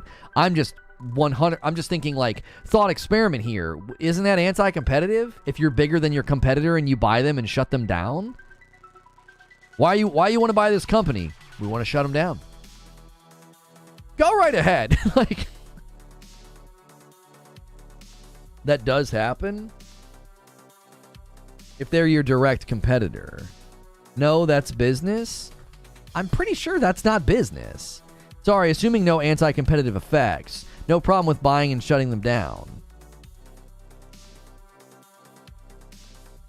That's been done? And that's totally legal? I mean, I know Amazon... I know Amazon does that. I know they do that. Don't they do that? Don't they buy patents and property and then just shut them down so that they don't have competition? Your scenario is anti-competitive if there are only 2 or 3 players. Okay. I was about to say Amazon. Yeah, I know Amazon has a habit of doing it. I just figured Amazon greases the wheels with money for, lobbyists and governmental approval, right? Not necessarily that it's legal. They just get the government to look the other way. That's my strategy in Monopoly. Remind me to never play Monopoly with you. That's how GoDaddy got where they are. Okay, so it's totally legal. Okay. I mean, that's not a major point of my discussion. That wasn't a major point in my opening monologue.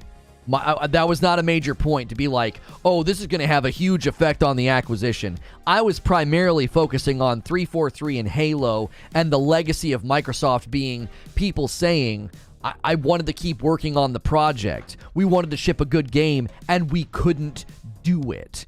Under these structures, we can't do it. As a gamer, as an Xbox Series X owner, I hear that and think, Microsoft, please, you have to change this policy. I don't want Bethesda building Fallout 5 or Elder Scrolls 6 under this policy. I don't want Hellblade 2 or Fable or Gears 7. I don't want those games built under this policy. It burned Halo to the ground. That's the crux of what I'm saying. It's like, this is everything we've been saying. If you want to say this makes me worry for what they'll do to Activision. Oh, yes. I've said that as well. This reinforces me not wanting them to buy ABK. 100%. It reinforces that. Like, I don't want you to own Activision Blizzard. You're going to put all those companies under this contract policy as well? How many franchises are you going to murder before you realize this is a terrible policy? How many? Isn't one enough? Isn't Halo enough to be like, this isn't working? This corporate-wide policy doesn't work with creative processes in video game creation. You're a Series X owner? Yeah, I have an Xbox Series X, I have 2 PS5s, I have a Nintendo Switch, and I have a couple of gaming rigs. I can play whatever game comes out, baby. Well, except for Forspoken on PC. Boy.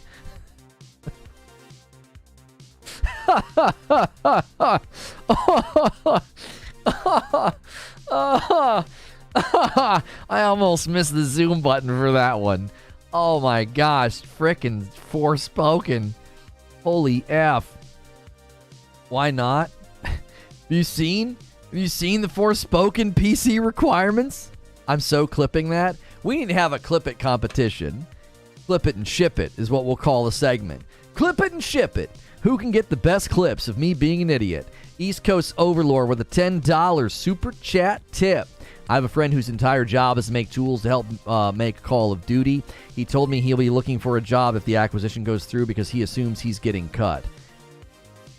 Thank you for the $10 super chat tip, East Coast Overlord. I had been telling people that for a while. I wasn't trying to be a doomsdayer, but I'm like, do you honestly think Microsoft's going to successfully buy ABK and not lay a bunch of people off and close a bunch of studios? Like, of course, that'll be their first order of business.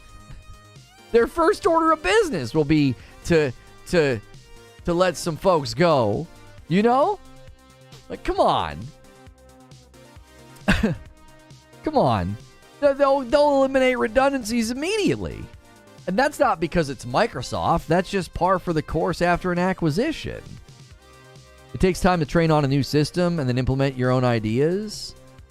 Yeah, I mean, the contractual policy is bad in and of itself. It's even worse when you add into the fact that Halo has its own engine, Slipstream. Fable has its own engine, the Forza Tech engine, right? Like, when you start adding that into the mix, Bethesda has its own engine, the Creation engine. That makes it worse. Regarding the clip competition, I will protect my own jokes and reactions there too, and prosecute anyone that attempts to clip them. I'm kidding, just send cash. Most of us have both or all consoles, so I don't get the fanboy crying. Put the pom-poms down. Lono speaking facts. Thank you, Mont Dog. See them axing the smaller companies that helps out with ABK games. I might be wrong. Yeah, I think smaller studios would be the first to go under the AB if they acquire ABK. Oh yeah. If they acquire ABK, the small studios, small projects, they're done. I honestly think at this point Halo's done. I think Halo Infinite is dead. I think what they'll do is they'll launch Season 3. They'll have a live service team they'll have like a live team help keep things going, and then they'll EOL it in about a year, would be my guess. Like this time next year they'll be announcing that Halo Infinite's EOL, end of life. They're going to be too small. I just think they're going to be too small to... They did a hiring freeze. All the contractual employees are likely gone now or on the way out, and then they just did a layoffs. What small is Bethesda small? No. 343. 343 at their peak had 450 employees, but according to internal reports and leaks, half their staff was contract.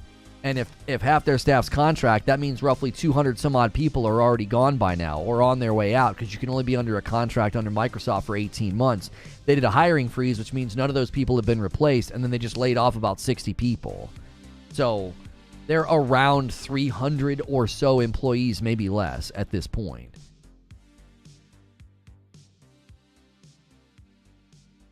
If you had just paid up for the blue shader on your armor cores, we wouldn't be in this position. This is your fault. Ben says, good. Take 5 years and make Halo 7 properly.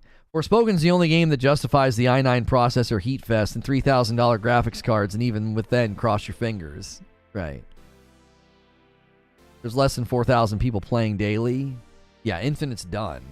This is a great chat, by the way. Thank you. I do daily live streams like this. And if you've hit subscribe on YouTube, thank you for doing that. We are on the road to 25,000 subscribers. We are on the road. And, oh, hang on. Oh, I pushed that. Oh, I forgot I did that. Hang on just a minute. Forgot we pushed that. The other question that, I'm asking is, this to me was a question that, Creature and I were looking at the list of companies that were affected by this under Microsoft. Why Bethesda? Right?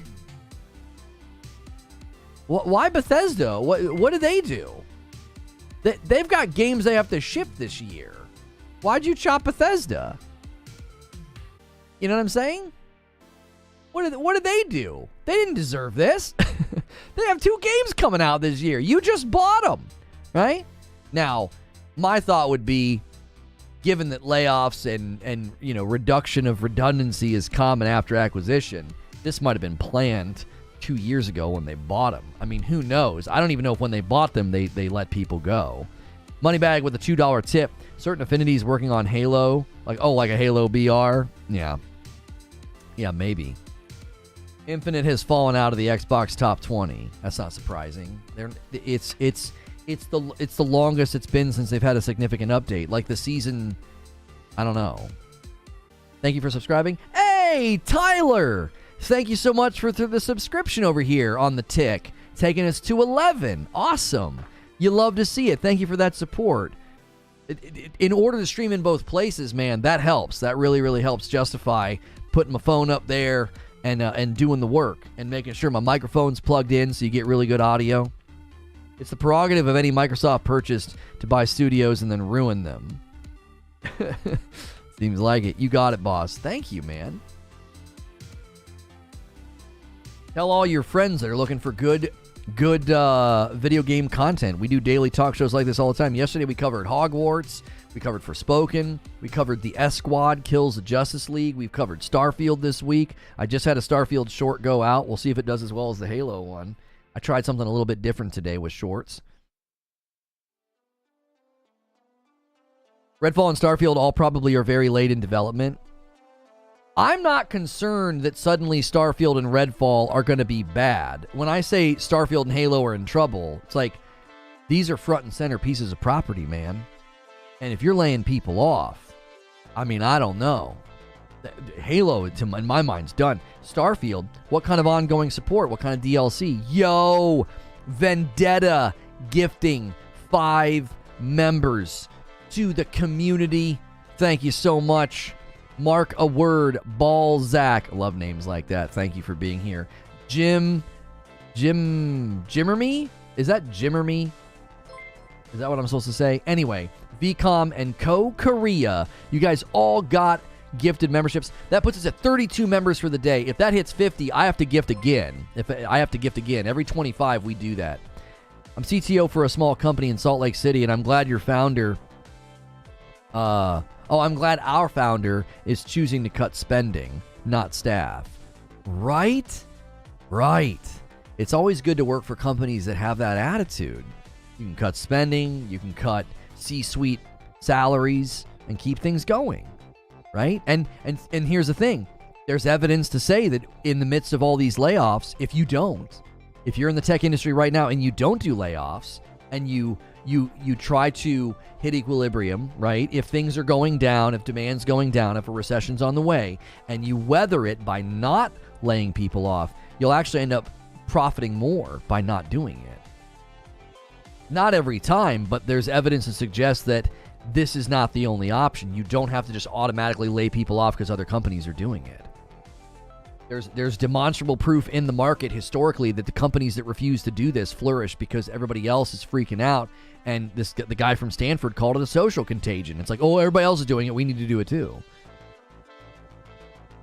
What are people on about Forspoken? Do they not read titles? I'm not sure what you mean. Somebody tries to play Forspoken on the helicarrier. The entire system crashes. The helicarrier falls into the ocean. Zeb says, this layoff, in my opinion, will force Activision to change their perception of Microsoft being their savior from malicious internal working conditions, the threat of them cutting jobs. In a lot of businesses and after acquisitions, you go through and clean out dead weight and wait to bring in new talent, says Wes. You're right, Wes. My dad's been through like 2 or 3 buyouts, and every time there was a buyout, they shrunk the company. It increases the company's valuation. A couple of the times they did it because they wanted to increase the company's valuation by making the company look more profitable, like instantly, and then they just sold the company to another buyer. They buy the company for this price, gut it, company valuation goes up. Oh man, you're more profitable. And then they just get sold to somebody else. Just buying and selling companies like cattle. Microsoft can have King. I trust them with Bubble Witch. That's more their speed.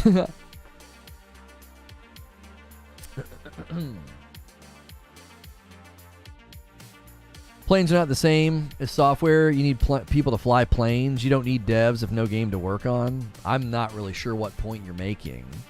I sold a streaming video company a few years ago. There is overlap in sales, marketing, etc. Really? I'm interested to know what streaming video company did you sell a few years ago? Who are you? My response at Microsoft. You were the chosen one. Ubisoft's about to blow up, so Microsoft will get to sweep this under the rug soon enough. Yeah, Ubi's in a bad spot. Real bad spot. Oh boy, are they in a bad spot. All this trouble and all these problems and all these canceled things, and the CEO's like, we need you guys to do your part. And they're like, you want us to do our part? Okay, we're going to strike. All right, sure, we'll do our part. We're striking.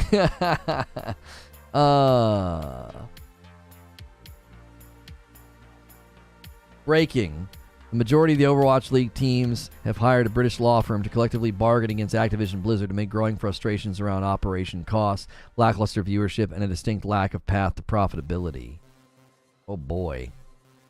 Yeah, balls in their court. I'll DM the name if truly curious, but not that guy. Just yell it out. Oh man, you're good if you don't want. If you don't want to say it out. You don't want to say it out. I don't know if you can DM me though on the tick. I'm not sure how that works over there. I'm not sure. All right, let me ask you guys this. Another discussion question for you. In light of all of the 343 employees coming out and saying what they're saying, you'd have to follow me. Okay, let me do it. There we go. In light of all of the 343 employees coming out and saying what they're saying, do you think there's a possibility Microsoft responds publicly? Phil Spencer, the gaming division, something. Do you think there's the possibility that we get some kind of a response from Microsoft and they change that policy at some level? Is there even a whisper of a chance? Or do they just dig in and say, no, that's our policy? If you're unfamiliar with the policy, it was like 2013 or 2014, Microsoft was sued for miscategorizing employees to not pay them benefits. Their response was to make a company-wide policy. All contracted workers can't work beyond 18 months, so they don't have to pay them benefits, and then they can't be rehired under another contract for 6 months. I miss when Bungie made Halo. That Benny over here says, no, not at all. You guys are saying no, I want them to.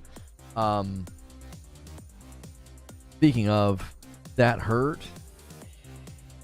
Yeah, Project Q, done. Feel bad for devs that just got blindsided and lost their job. Oh, for sure. Eugene says they'll dig in. Doom says no. King James says definitely a response from Xbox, but Microsoft doesn't care. It's business as usual. Somebody somewhere has to see this and say, this isn't working. What? Are we just going to keep shipping bad games? What's the point in buying these companies and continuing to ship bad games if it's directly related to this policy? At this point, this is clear evidence the policy doesn't work. Somebody has to have a brain in there. That's what I'm saying. How is there not somebody at some executive level saying, we got to reconsider this? This isn't working. We're wasting money at this point. Either shutter the gaming division. After they close Mystery Project Q, they reportedly moved devs to Assassin's Creed Mirage. Interesting. I thought Mirage would be close to ship date by now, or at least announcing a ship date. I was thinking Mirage would be Q3 or Q4 this year. As long as they have some half-butt trash to throw on Game Pass, they win. Message sent. All right, I'll check it later. Thank you, Tyler. Because your average Game Pass player doesn't care if a game is good. They care if it's on Game Pass or not. I don't know. Think about this, though, Creature. They've admitted that Xbox Game Pass has hit saturation for the most part on console. They have an opportunity to grow on PC. I just don't know. They're still making Assassin's Creed games? Oh my gosh, yeah. Like, Ubi's on fire. And it looks like Ubisoft's going to get purchased by somebody. But Ubisoft has big plans for Assassin's Creed. Assassin's Creed Mirage is like a return to their origins.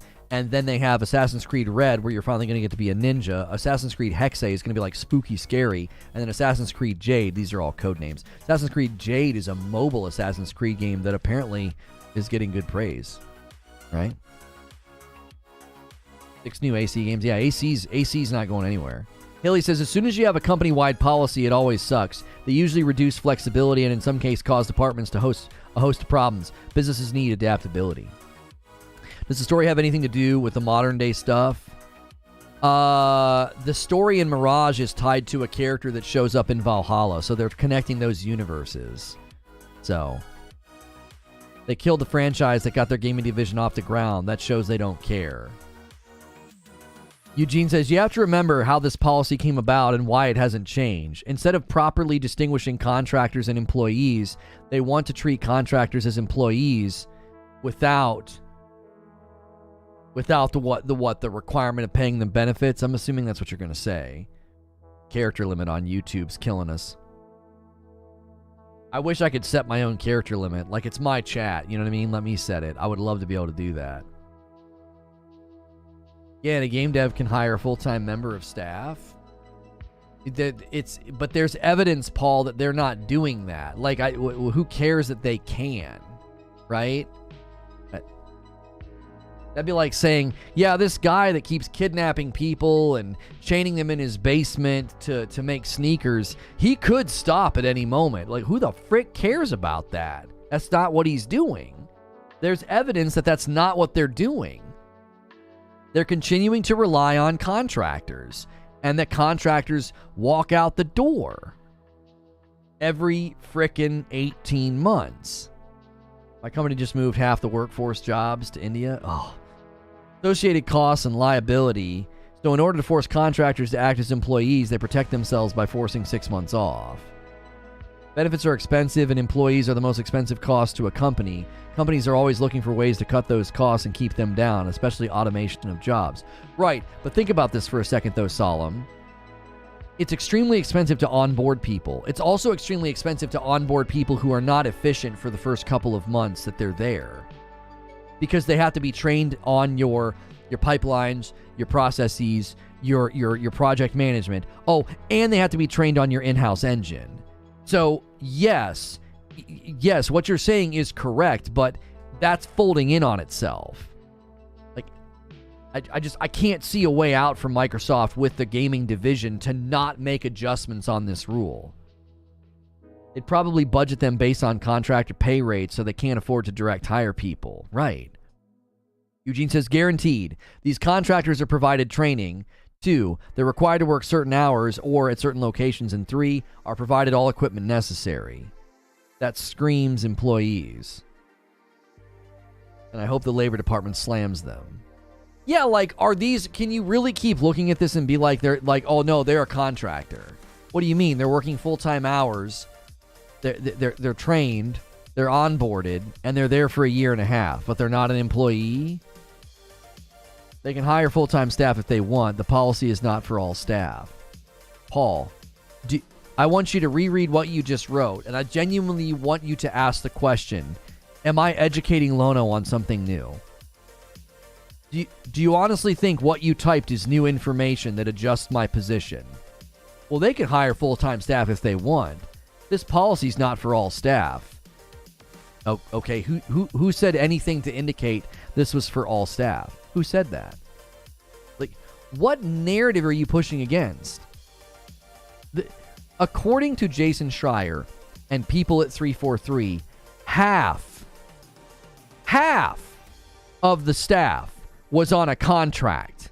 And according to other sources, at their peak, 343 had 450 employees. Now, we don't know if that 450 includes contracted employees. If it does, they're down in the 200s right now. Maybe sub 200s. They might be hovering around 300 employees. We don't know. Like, I don't care about their full-time employees. No one's talking about that. You finish your job, you have 500 people doing nothing. What do you do with them? You can just make a new game without a story and plan? Frostbite. Oh my gosh. Okay, here's the thing. Nobody gives a crap, then frickin' leave. Listen to me. Most of the contracted employees that I've spoken with, privately and publicly in this chat, have stated that when they're contracted to work on a project like this, they are contracted for the life of the project.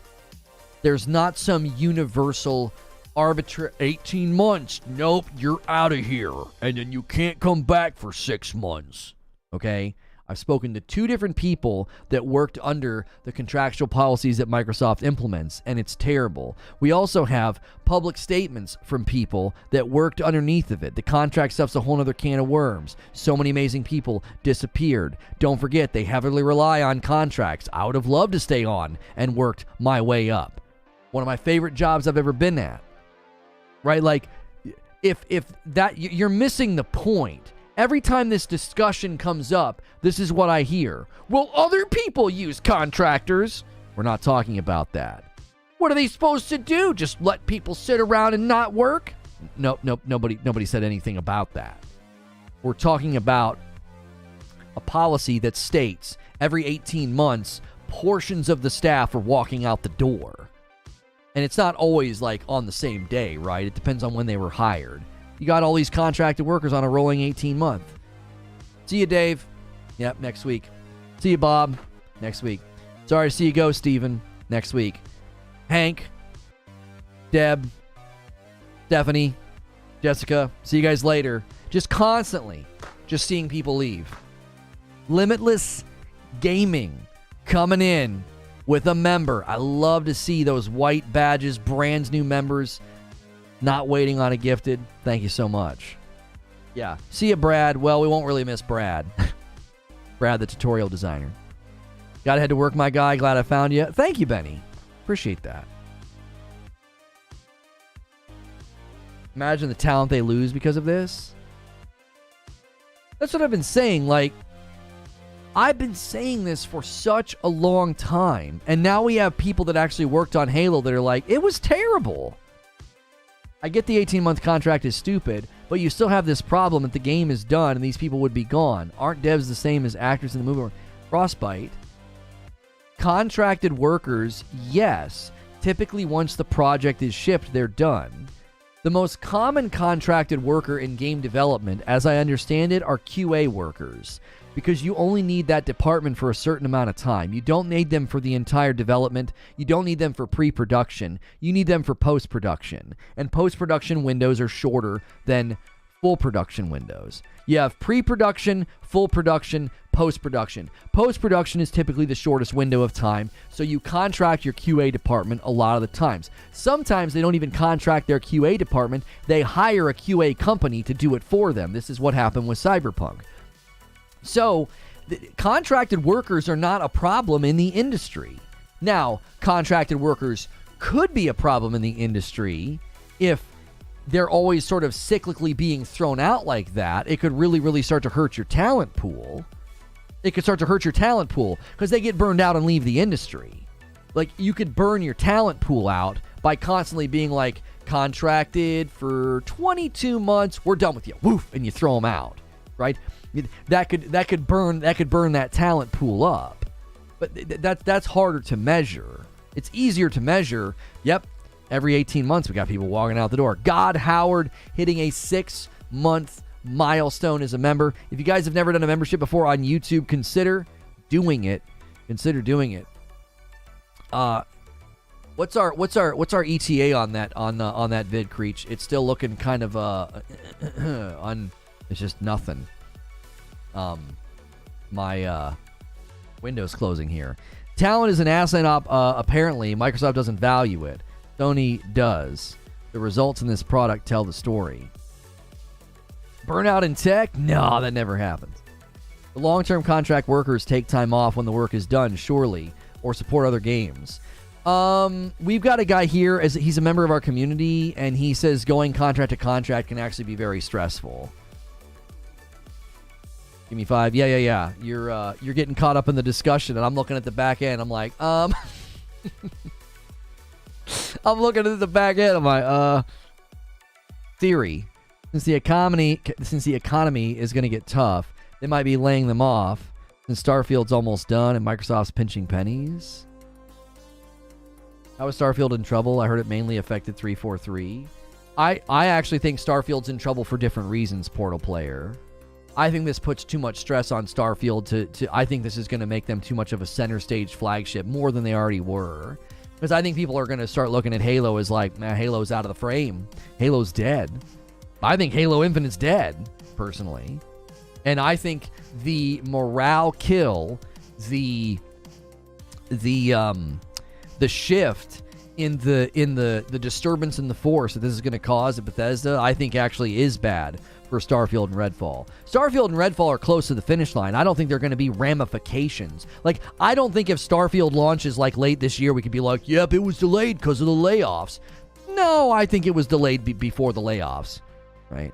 I think Starfield's release date's November, but I also think that like post support of Redfall and Starfield, sure, yeah, they're in trouble. Why? They got to abide by these contract policies, and look what it did to Halo. Anything under Microsoft's ownership right now, I'm concerned about.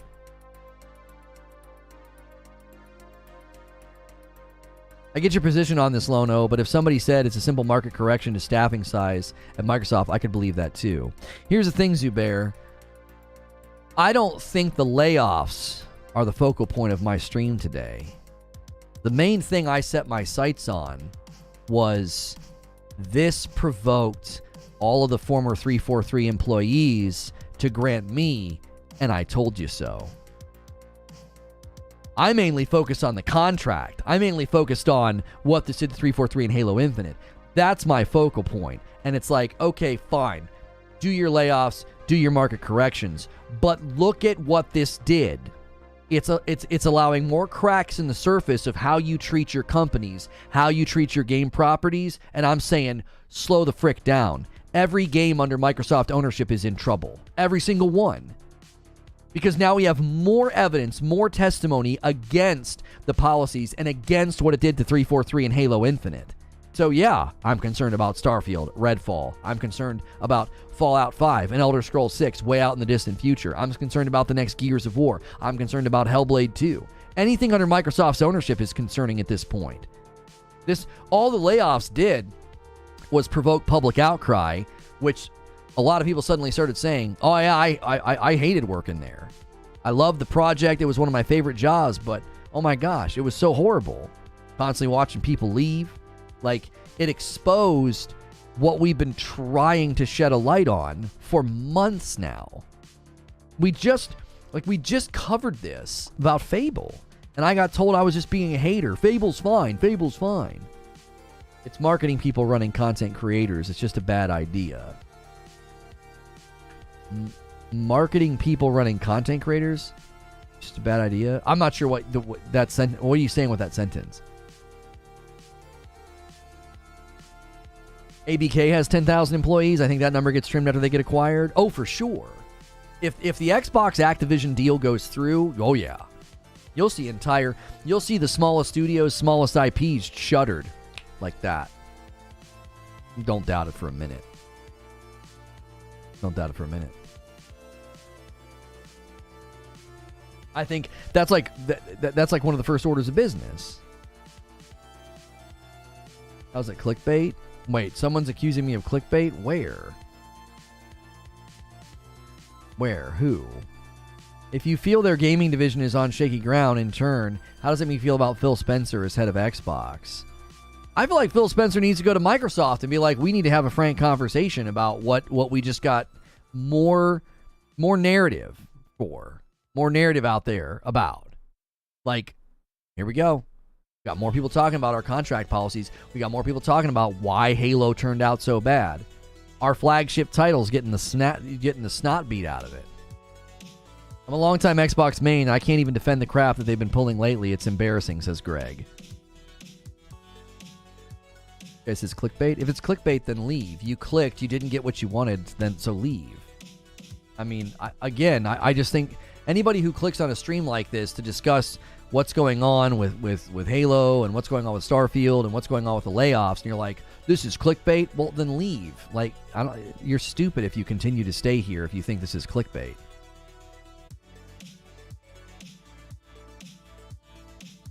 Can't blame a man for trying to get people to click on his video. But clickbait means I lied in my thumbnail or my title. Like, you clicked and didn't get what you were promised. Like, that's not what has happened here. It's just, like, anytime somebody says clickbait, they're just showing themselves to be a child. Like, they don't have the brain power to come up with anything to say. So they're like, well, I know clickbait's like a dirty word to say about YouTubers. Like, ask them to define it. They probably couldn't even define it. Oh, this is clickbait? Can you define clickbait? What's to clickbait mean? I'm surprised they can spell it. Phil Spencer's track record pre-Xbox Studios and pre-CEO does not amount to a lot. I hope Joseph Staten works with Matt Booty because right now they need help. Yeah, I mean, I have no reason to think that Phil Spencer deserves any blame here. I'm dead serious. I don't see how you connect lines to be like, oh, this is on Phil Spencer. Like, oh, okay, what are we hearing about what happened at 343? We've heard that the leadership was terrible, right? This guy here, he formerly worked at 343. I think he's at Respawn now. The reason for both of these things is incompetent leadership up top during Halo Infinite development. And then he also talks about, where is it? Right here. The contract stuff is a whole can of worms. So many amazing people and talent just disappeared. You see what I'm saying? So, like, leadership at 343 and the contract policy from Microsoft, how can you lay any of that at Phil Spencer's feet? I don't see how you can. The Microsoft policy is completely out of his hands, and if leadership at 343 was mismanaging the project, I mean, what's Phil supposed to do? Live at 343 Studios and keep an eye on everything? Like, yeah, Bonnie Ross is gone. Many people thought that she was part of the problem. Her whole, oh, I'm leaving to focus on family health issue, that was a cover story. They let her go. That was a restructuring of management. That come on. She does that, and then they immediately have people to replace her? What? Oh, and by the way, a couple months later, Joseph Staten's leaving, and we're laying off a bunch of people on the campaign team, and get out of here. They let her go. Like, I was really impressed with the Paramount Halo TV series being quite good. Oh gosh, that thing got shredded. That thing did not do well at all. Honestly, the people saying clickbait didn't even read the title. They saw Starfield and clicked hoping for positive news. Not gonna lie, I subbed because this man keeps it real and the copium under control. Listen, Limitless Gaming, I absolutely take that compliment to heart. I appreciate you saying that. I was talking about that with my producer last night, and I was like, I think we can stand to gain a ton of support because people are tired of the BS. They're tired of the fanboy Xbox channels just shoveling lies out into the ether. They're like, I'm sick of this. I want somebody to just tell it how it is. I don't like this, right? I've taken Sony to task recently in some of my streams. Things that I don't like. Things that I don't like that they're doing. Things that I want to see them change, update, or fix. So it's like, I love that people can see through the fandom and they're like, this guy's just telling it how it is. Like, he's not a fanboy of either side. Like, yeah, we make everybody mad. That's right. That's our policy. Creature's like, I just want to start making friends. Can we do content that makes us friends? And I'm like, this is, right? This is a way to make friends. I think people are going to start to say, man, I've been watching this Pro Xbox channel for a long time, and they always spin it. They always spin it. They always twist it. They're always manipulating things. You know what I'm saying? Yo, what's good, and your mama knows. Clickbait would be Halo was just canceled. Right. Halo and I'm late. What's the deal with Starfield and Halo Infinite? I have very big concerns for both Halo and Starfield in light of the information that we've received, not necessarily pertaining to the layoffs. The layoffs have been a wonderful catalyst to more people speaking out about the nature of working under the contractual policies of Microsoft. We have way more people coming out that worked at 343 and worked on Halo, and they're like, bro, this cannot continue. This cannot continue. Like, this is why the game is so bad. Right? I agree. Personally, I think those Xbox channels and how they conduct themselves on socials is part of the problem. Fanboy culture has gotten so bad. Grown men acting like high schoolers and mudslinging and lying. Who would you put the blame on? I think it always starts at the top. It always starts at the top. Like, if you really want to go at Phil Spencer and be like, he's responsible, it starts at the top. He has a boss. They have a boss. They have a boss. They have a boss. They have a boss. Boss. This is a Microsoft corporate issue. This is how they treat their property and their employees. Right? Studio is their version of OBS. I just need a stream key. I don't know how I get a stream key. I would love to have a stream key so that I could look at my Sony camera instead of my iPhone camera and talk to everybody. That's what I want. Like, you see what I'm saying? Like, if you're going to look at film like, this is Phil Spencer's fault, it's like, what? Like, no. Like, and if you're going to try to say it starts at the top, okay, well then go to the top. Microsoft was sued like 10 or 11 years ago for miscategorizing their employees so that they did not have to pay them benefits. And then they made it a company-wide policy. To not allow contracted workers to exceed 18 months, and then they can't come back and work again for another 6 months. And when they do that, it's because they don't have to pay them benefits. Now, if that's some line item profit generating thing, fine. Go for it, man. Like, if that's what you want to do, fine. But it's affecting all of the game studios under their ownership at this point. Listen. Do you honestly think that everything we've heard about 343, Jason Schreier says half the staff's on contracts, every 18 months they're walking out the door, it was detrimental to the project. And then we're hearing the same thing about Fable, and you're like, Fable's fine. They killed Halo Infinite with the contract policy. Everybody that worked there is now weighing in on Twitter. A lot of them now work at other companies like Respawn. These seem like really trustworthy people. They're just making that up. I don't want to see this. No. Fable's fine. All these other properties are going to be fine. It's not a problem. Wake up, man. Like, Microsoft is the issue. It's not Phil Spencer's fault. I have my cameras on a timer, and now your mama knows. It's a plugin. It's a plugin called Advanced Scene Switcher that I use. I set a timer. We're in this frame for 20 seconds, I think. We're in the main frame for 3 minutes. We feel like that just has a nice, I don't know, it's a cool studio vibe. You know, makes it feel like you're watching something high production, and I can just sit and talk. I don't have to do it.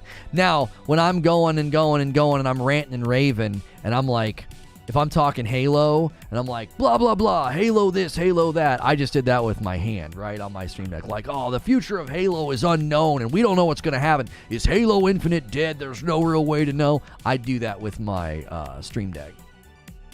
I have it framed up so I can do that. And then I have a separate frame if I want to react to an article or react to tweets. This is a completely separate built scene so that I can just like scroll through an article and not have a bunch of ads showing up, or when I'm looking at these tweets. So, a little behind the scenes. That's how I do it. Pretty cool. I like it. Thank you. He's revealing the magic of the process. It ruins it. Alex says 100%. When he had that talk back in 2016 with Satya, he should have brought up studio culture if he's so intrinsic to the studios. If he didn't mention it, then he's part of the issue. Right. So what I would say to that is, I agree with that, Alex. That would be the point, is, has Phil done everything he can to bring this to Microsoft and say, okay, listen, the Microsoft layoffs, that's an economic course correction. This is something that happens, okay?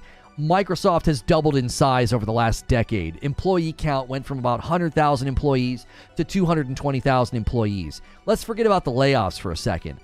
They mushroomed to be so big. You can't stay that size and that growth pattern. You're going to have to trim the fat eventually, and the bubble burst, okay? You know, they're growing and growing and growing and growing, and we're about to go into a recession, so they're preparing for it. Now, we can argue, according to the Stanford research that we looked at, about the efficacy of layoffs. And do they actually work, and do they actually help? You know, it's demonstrable in the market that when everybody else is doing a layoff, companies do it as a form of social contagion and imitation. It's imitated behavior. Oh, they're doing layoffs, we should do layoffs, because it does, in the immediate future, affect profit margins, which affects fiduciary duty to shareholders and C-suite bonuses and payouts, okay? In the immediate future, we see that happening, but we also see it being demonstrable in the market that when everybody else is laying off and you don't lay off, you can actually profit from it. Southwest did this when everybody was, shrinking. They didn't lay off, and they survived, right? There are 4 lights. That's right. So set all that aside, right? Set all that aside.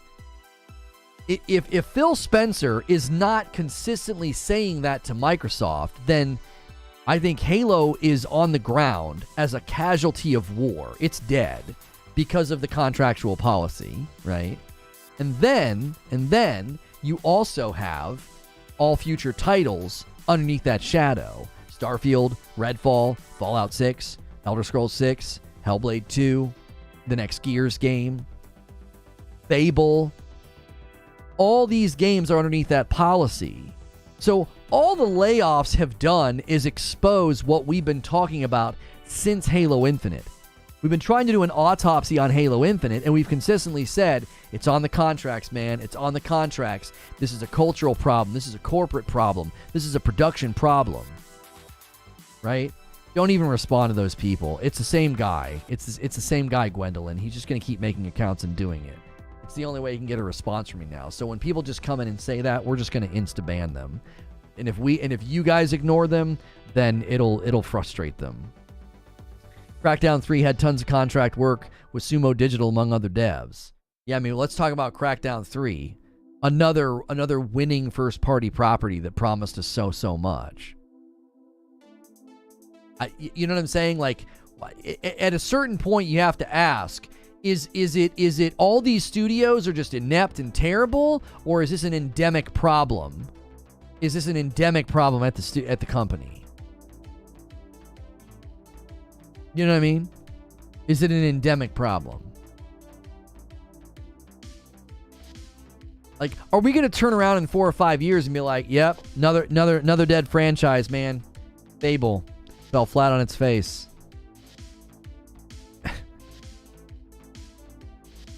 What's Halo?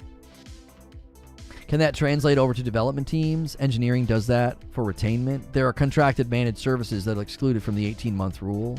No, the Microsoft policy is company-wide. It's company-wide. Any company under Microsoft ownership. That shirt's dope. AF, by the way. Thank you, Mike, on the mic. If you guys ever like my shirt, support our shirt partners. This is from 80s Tees. There's a link below, or you can use the shirt command in chat. Into the AM has reached out to me. We'll be doing some more stuff with them this year. So we'll have new shirts from Into the AM very soon, hopefully.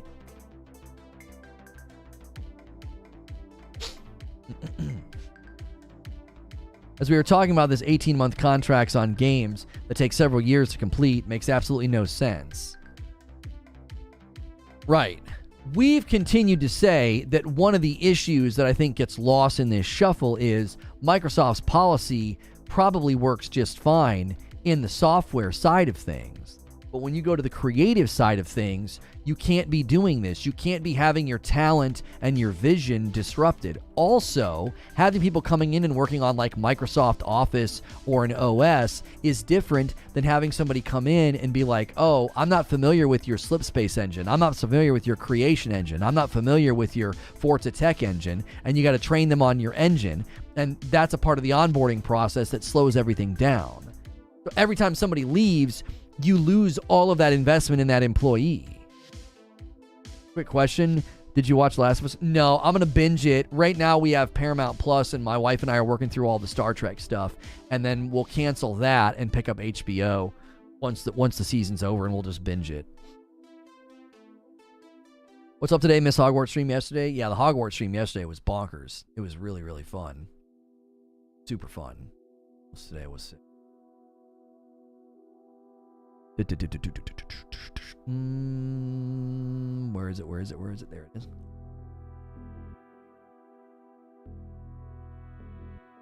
I always thought it was called Space Engine. No, Slip Space. No, why would they call it that? Why would they call it that? That doesn't make any sense. Phil Spencer and Matt Booty are former developers. It's not marketing people running content creators.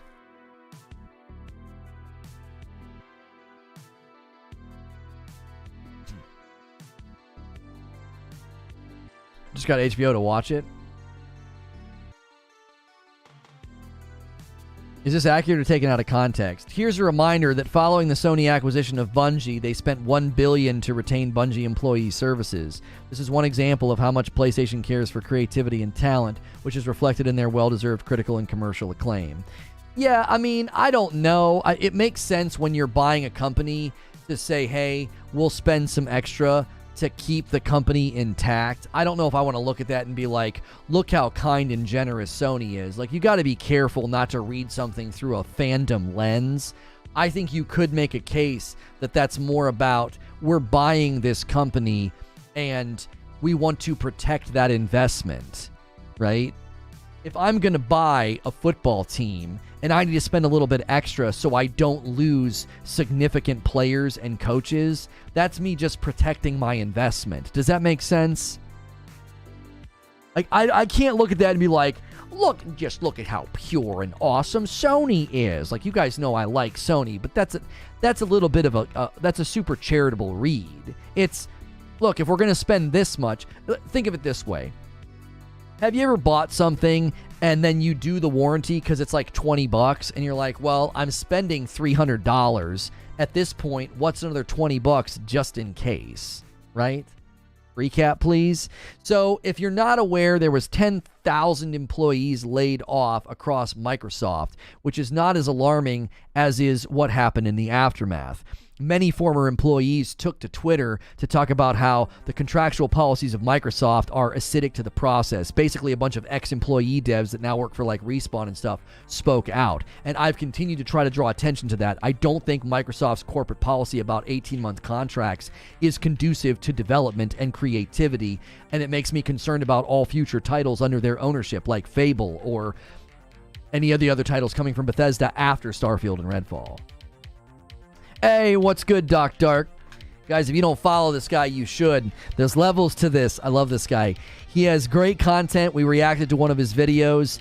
There are people that hang out with him that hang out here. 809 Lion hangs out over there, and Now Your Mama Knows hangs out over there. I've been keeping my eyes open for other videos to react to. This guy, you guys would like this guy. He said the other day, 30 FPS is not next gen. I was like, tell him, Doc. Tell him. It's not. You quit defending 30 FPS. What is this? People preemptively. You see them out there, right?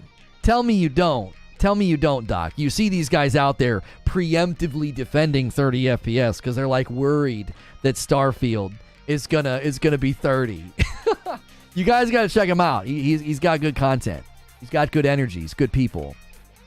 I got to do it. I got to have him on a show. We got to have you on a show, man. You got to come on. You got to come on here on a Friday On Fridays around noon Eastern, I do a show with my boy 30 and So Gaming, longtime friend of mine. We got to have you on. It'd be good. Sony Bungie is the next best bet. Well, I mean, the thing that I like about the Sony Bungie deal is it's going to empower Sony to make good live service games. Because say what you want about Bungie and Destiny, they've got good data and good stats on live service. They know how to do it. They're the most successful live service game. Not the most. They're one of the most successful live service games to date. Look how long their game has lasted. What are they? What next year? Next year will be a decade if Destiny makes it to 2024. That's a decade. I'm down, man. Let me. Yeah, if Fridays noon Eastern works for you, just ping me in a DM and just pick a Friday. You just pick one, and I'll just have you on. This Friday would be really good to have you on because you're all about that Xbox, and I would love to know what you think of this. Like, what do you think of these 343 devs speaking out, man? Ooh, what's this mean for other titles? You know what I'm saying? That could be good. That could be a good show. Because this week, it's going to be on everybody's mind, you know? My understanding is that some of the makers are trying to stay more order-based, but domestic makers like... you guys are talking about cars. I was like, what? Buick?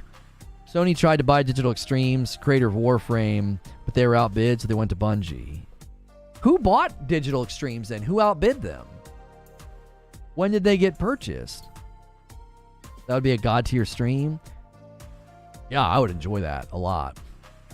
I'll let you know. I'll hit your DM. Okay. Cool. As far as I can tell, you have like a regular traditional.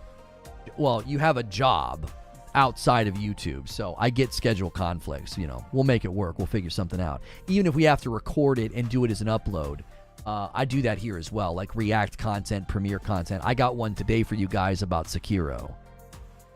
I got Sekiro. No, I'm sorry. Jedi Survivor should be more like Sekiro. It's crazy that in 2021, Xbox was on a high with Game Pass, and all you heard was Game Pass is best value in gaming, and now it's bad news after bad news. Crazy, right? Even that, and now your mama knows, I've been arguing that Microsoft needs to foster a culture of purchase because you still need to sell games. Like, you can't lean on Game Pass, especially when they admitted that Game Pass is only going to amount to like 15% of the gaming division's profit or revenue every year. Like, was it 15% of the profit or the revenue? In any case, 15%, right? You need to foster purchases, and I think they're going to do that, right? Hey, Masterclass, good to see you. They're going to do that, I think, in a really creative way. Play it day and date on Game Pass. So you'll be able to play Starfield day and date on Game Pass. Same with Redfall, right? Or you can play it early if you buy the deluxe edition. So they're actually going to foster a culture of purchase, and they're going to do it in conjunction and in tandem with Game Pass. That's brilliant. At one level, I think that's brilliant.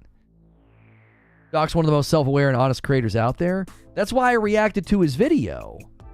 Like, I get told all the time I'm a fanboy, and I'm like, okay, I do lean one way, but I'm not a fanboy. And I could tell he leaned one way, but was also not a fanboy. It's like, he's like, listen, man, I love y'all, but cut the crap. Whoa, Brody, put a disco in the room over here on the tick. That's crazy. I've never seen that over here. Thank you. He says, hey, nerds, love you. Good to see you, Lono. Got a surprise. Forgot to announce me joining. Thank you so much, man. You think Bungie dropped Halo for Destiny 2? They didn't drop Halo for Destiny 2. Bungie dropped Halo for Destiny as a franchise. You know what I'm saying? It's a bit strange he is blowing up now because of what he did at the Game Awards. Of course he is. He's capitalizing on it. People should stop interviewing him. Won't be able to say day one on Game Pass then, so I doubt it. Yes, they will.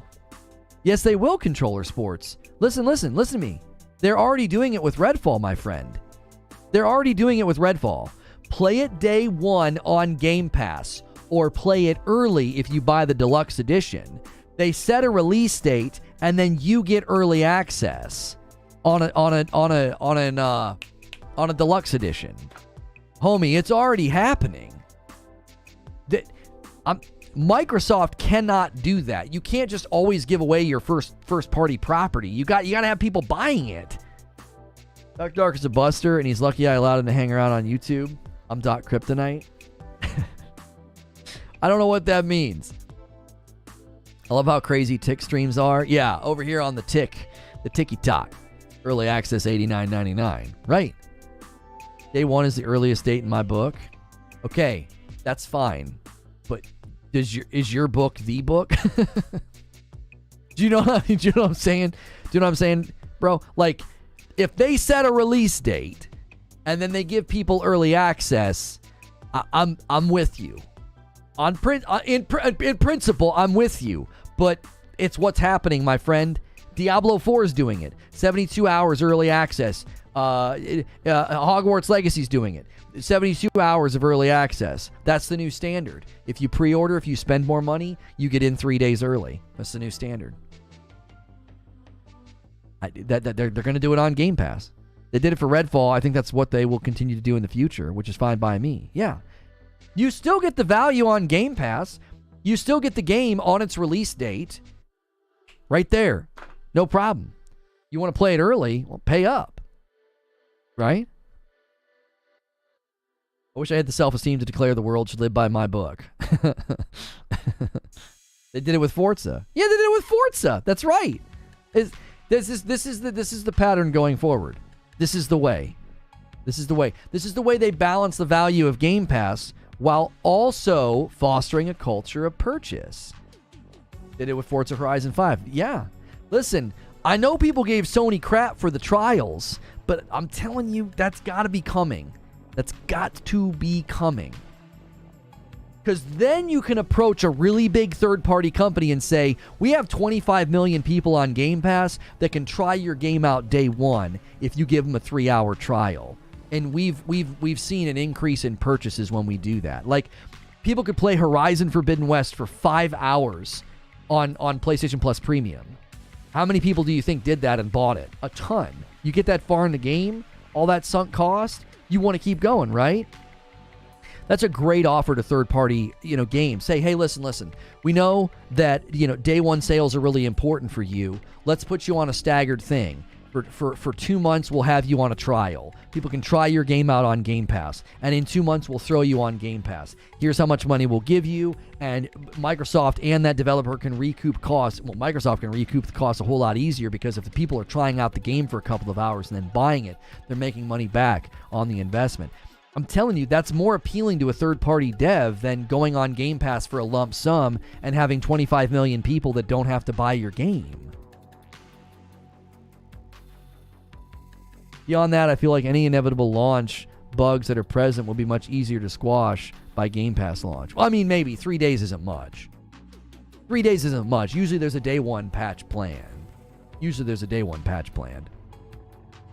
I don't think that early access is enough of a selling point that it's going to tempt people off the Game Pass funnel. No way you're going to tempt someone who has Game Pass to pay full price for a game.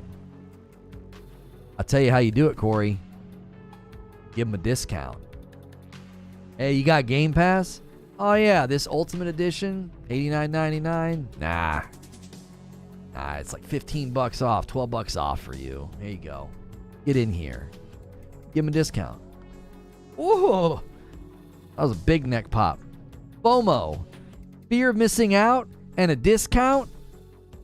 Undefeated psychological motivators, dude. A discount and FOMO. Bing, bing, gotta have it now. Click. There's a big yellow badge saying I get a discount because I'm on Game Pass.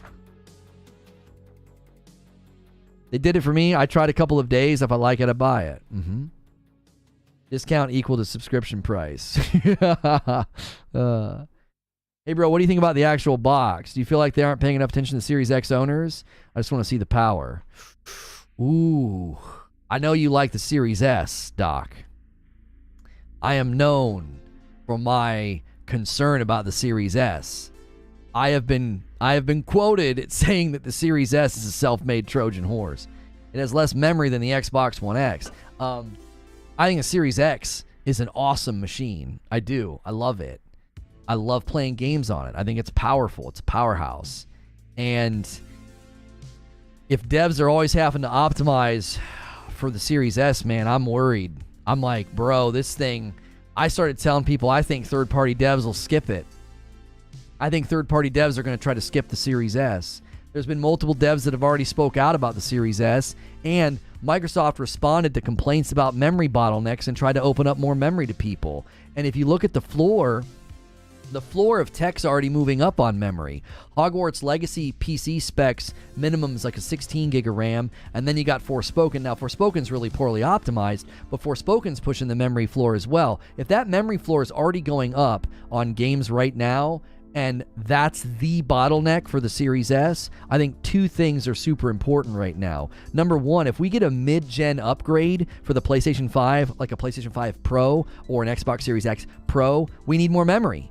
It's so clear the trajectory of the min floor is memories going up. So we're going to need more memory in a PS5 Pro whenever that gets announced and comes out. Same thing for an Xbox Series X Pro. And what are you going to do with the Series S? I'm like, what are you going to do with that thing? It's amazing that you were able to sell that console at the price that you sold it at, but its saturation in the market has surpassed the Series X, and it's a bottlenecked box. I've been telling folks that thing is a problem. This thing is a problem. Yeah, Returnal 32 gig. Oh, Returnal's a port. That's weird, isn't it? You port from PlayStation 5 and ask for more memory than the PlayStation 5 has. I don't know. Maybe that's just because they're worried about SSDs and data controllers not being as smooth as PlayStation 5s. I don't know. This is a great stream. Thank you. Lono, they have discounts on Game Pass content now, and it's not helping their software sales. We don't know that. Are there reports that indicate that? We're seeing constantly any game that goes in the Game Pass funnel is also on any other platform. I'm talking... Hang on a minute, Corey. Let me add some more depth to what I'm saying. A big game like Starfield, I think you will see people do it. Big first-party titles is what I'm talking about, Corey. The Series S is going to be a streaming box. I've gotten so much hate for talking about the Series S before. Okay. I've been told that, Doc. I've been told that. Thank you, Tattoos, for 16 months of membership and a Member Plus. Welcome back. Been meaning to get this up for like 2 weeks. Welcome back, my friend. Okay, I've been told that. It's going to be a streaming box, okay? I want you to put yourself in the shoes of third-party devs. Do you think third-party devs who are pushing high-fidelity graphics, increased hardware requirements, increased performance, are they going to want to put their game on the cloud? That's the question. Like, the question is the perception of a third-party developer that's making a game. Like, look at the graphical fidelity of like Final Fantasy 16. Look at what people are pushing for in next games. Like, we haven't even seen Spider-Man 2 yet, right? So those are games that are first-party to Sony. Third-party devs are going to be doing the same thing. They're going to be pushing for high levels of graphical fidelity and performance. Are they going to want their game on the cloud? The cloud is the future? No, internet infrastructure is too far behind. I don't think so. I think cloud has a future, but I just don't know. How can cloud have a future with the Western infrastructure being so far behind? Like, upstream and downstream is just not there. Cloud's only good if you can have a very, very good internet connection. A very good internet connection. And even then, you're still dealing with latency. Over here on the TikTok, I still wonder if Xbox will ever bring out an actual streaming stick. Oh, it got killed. They couldn't get the streaming dongle price line. Was it $199 that they were shooting for? They wanted to keep it under $199 and they couldn't do it. They killed that project. So if cloud's the future, they killed that project. Now, they're trying to put Game Pass in televisions, like Samsung. So that's good for their ecosystem growth, but infrastructure is the bottleneck. The internet infrastructure is the bottleneck of making cloud feel good and look good.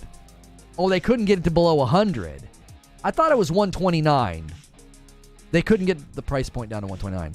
That's a really good point, man. I never thought of it like that. Explain more if you can. Yeah, so this where did we cover this recently? There was an article that talked about Microsoft struggling with third-party relationships. And mainly they struggle with JRPGs, Japanese companies, and that's something that Phil Spencer has said that they're working on, right? They want to have more of those relationships. They want those third-party relationships. They want those third-party games. So the concern would be if those third-party games want to push the envelope with their technology, that's a big selling point. Yoshi P was recently quoted as saying, Final Fantasy 16 is going to really display the power of the PS5. People that were upset about not being able to play it, he was like, buy a PS5. He was like, you want to play our game, buy a PS5. I'm paraphrasing. But I think when you have franchises of that size and notoriety doing that, I think that causes reverberations in the market. Other companies are going to say, yeah, we need to do that. We need to do that. In fact, recently I talked about how multi-platform failings of games like Gotham Knights, Plague Tale Requiem, and even Forspoken, I think is going to run pretty poorly. I think that puts more emphasis on first-party games being amazing. That also poses a problem to Xbox because that means their first-party titles, like, one of my theories about the Starfield delay is that they're trying to optimize it for the Series S. And if you look at the draw distance and the performance of Starfield, if you look at if you look at the type of game they're trying to build here, it really makes you wonder, is the Series S a potential problem for this game's performance? Are we going to have that Cyberpunk effect, where Cyberpunk landed on the old platforms and it murdered its PR because it ran so poorly there? Well, what if Cyberpunk runs poorly on its first-party platform? Like, if it runs poorly on the Series S. So, excuse me. That's why I say it's a self-made Trojan horse. Looks great. Super affordable. Saturation's amazing. Series S is doing awesome. Yeah, man, it's great. And then in the middle of the night, that thing's going to bust open and be like, surprise, and then all of a sudden, we're going to be saying, oh my gosh, third-party devs are skipping the Xbox ecosystem even more now because they don't want their game to be on cloud. Or first-party developers struggling to get games to run well on the Series S. Like, even recently, look at the commentary from the developers on Evil West. Evil West, they basically said, and I quote, paraphrase, but also sort of direct quote, we did everything we could to get 60 FPS. They couldn't do it. So Evil West chips. Ooh, thank you, Mama. Don't come in here. Don't come in here making fun of me, babe. Don't do that. Listen. No, don't come in here. Get out of here, boy. It's such a great point, man. I may make a video talking about this. You mind? You got me thinking? You need to clip this and make it a video. Homie, we've been talking about this for so long. Make the video. Do it. And then come on the show and let's talk it out. I would love that. That'd be amazing. It would be. We talk about this all the time. I talk about this all the time. I get told I'm a hater, but I'm like, I don't know, man. Series S is a problem. Give me a second. I got to thank my wife for bringing my lunch.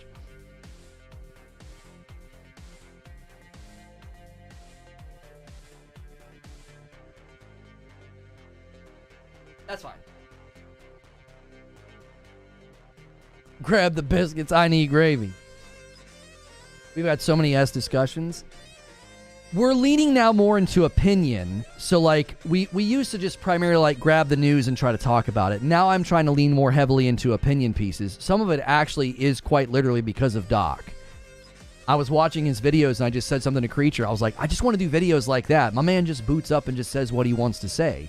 And Creature's like, what's stopping you from doing that? Just do it.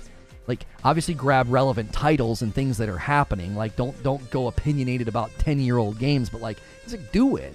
So we leaned heavily into opinion the last couple of weeks, and we have been sitting on a Series S video. We've been sitting on it. We're like, let's just wait. I've been sitting on a 30 FPS Starfield debate stream, just sitting on it. We'll do that one day. Right? Evil West is not 60 FPS. Not on the Xbox Series S, it's not. Xbox Series S, they couldn't get it to 60. It runs at 30. A console that said, it'd be able to hit 1440 and 120. Well, they can hit 120 with FPS boost on really old games, but you got brand new games coming out struggling to hit 60. A lot of the times, the Series S, to even hit 60 FPS, they run dynamic 1080. That means that 1080, an old-gen resolution, and that's dynamic. Like, that's not even... dynamic meaning it doesn't even maintain 1080. $5 tip from Ann for what... You have to use vowels. My cousin bought an S for Hogwarts Legacy. She's new to gaming. I'm wondering how it'll run. Very interested in, yes, because Hogwarts delayed old gen release, I think, to avoid bad PR. I think Hogwarts Legacy is going to struggle on the old gen, and I think we're going to see some evidence of that as well on the S because of the memory bottleneck. Got to get back to work. Great stream. I'll hit you up in the DMs. All right, Doc. Good to see you. Good to see you. Edit this. Okay. Guys, I need your help with something. We hit the member goal. We sold coffee. We had an amazing day, but I got something for you. I am arguing that Jedi Survivor needs to be more like Sekiro. I didn't think that the first game was like Sekiro enough, and I've got a video for you arguing that. I'm going to send you to it. I need you to support it. If you're a member, that video is going to end as a premiere, and it's going to kick you over to members only so we can hang out and talk about it. All right? So we can hang out and we can talk about this video that I'm sending you to right now. Let me change the time so nobody freaks out and says, oh my gosh, it's going to be an hour. There we go. All right? I'm going to put a link in chat. Do me a favor. Support this video. Hang out for the premiere. Could I get 11 more likes on this video? Could we get 500 likes? Come on. Smash the like button before we head over to this video. There's 500 people here right now. There's 500 people here. Click the link in chat, or you can ride the redirect. When that video's done premiering, if you're a member, come and talk to me. Let's debate it. Let's discuss it. Let's talk about all the things happening in the gaming world. But that's just for members. So this premiere is going live as soon as you guys all get over there. Thanks for a killer day, killer discussions. There is no second live show today, so I'll be hanging out with members instead. This was the big story. This thing kind of cannibalized everything. All right? So, Jedi Survivor should be more like Sekiro. If you're hanging out on the TikTok, come over to Reforge Gaming on YouTube if you want to watch this video, if you want to support, and if you want to become a member, it's only $5. Click the join button or the $sign. Become a member so you can keep the conversation going after this premiere. All right? All right. I'll see you guys over there in the premiere.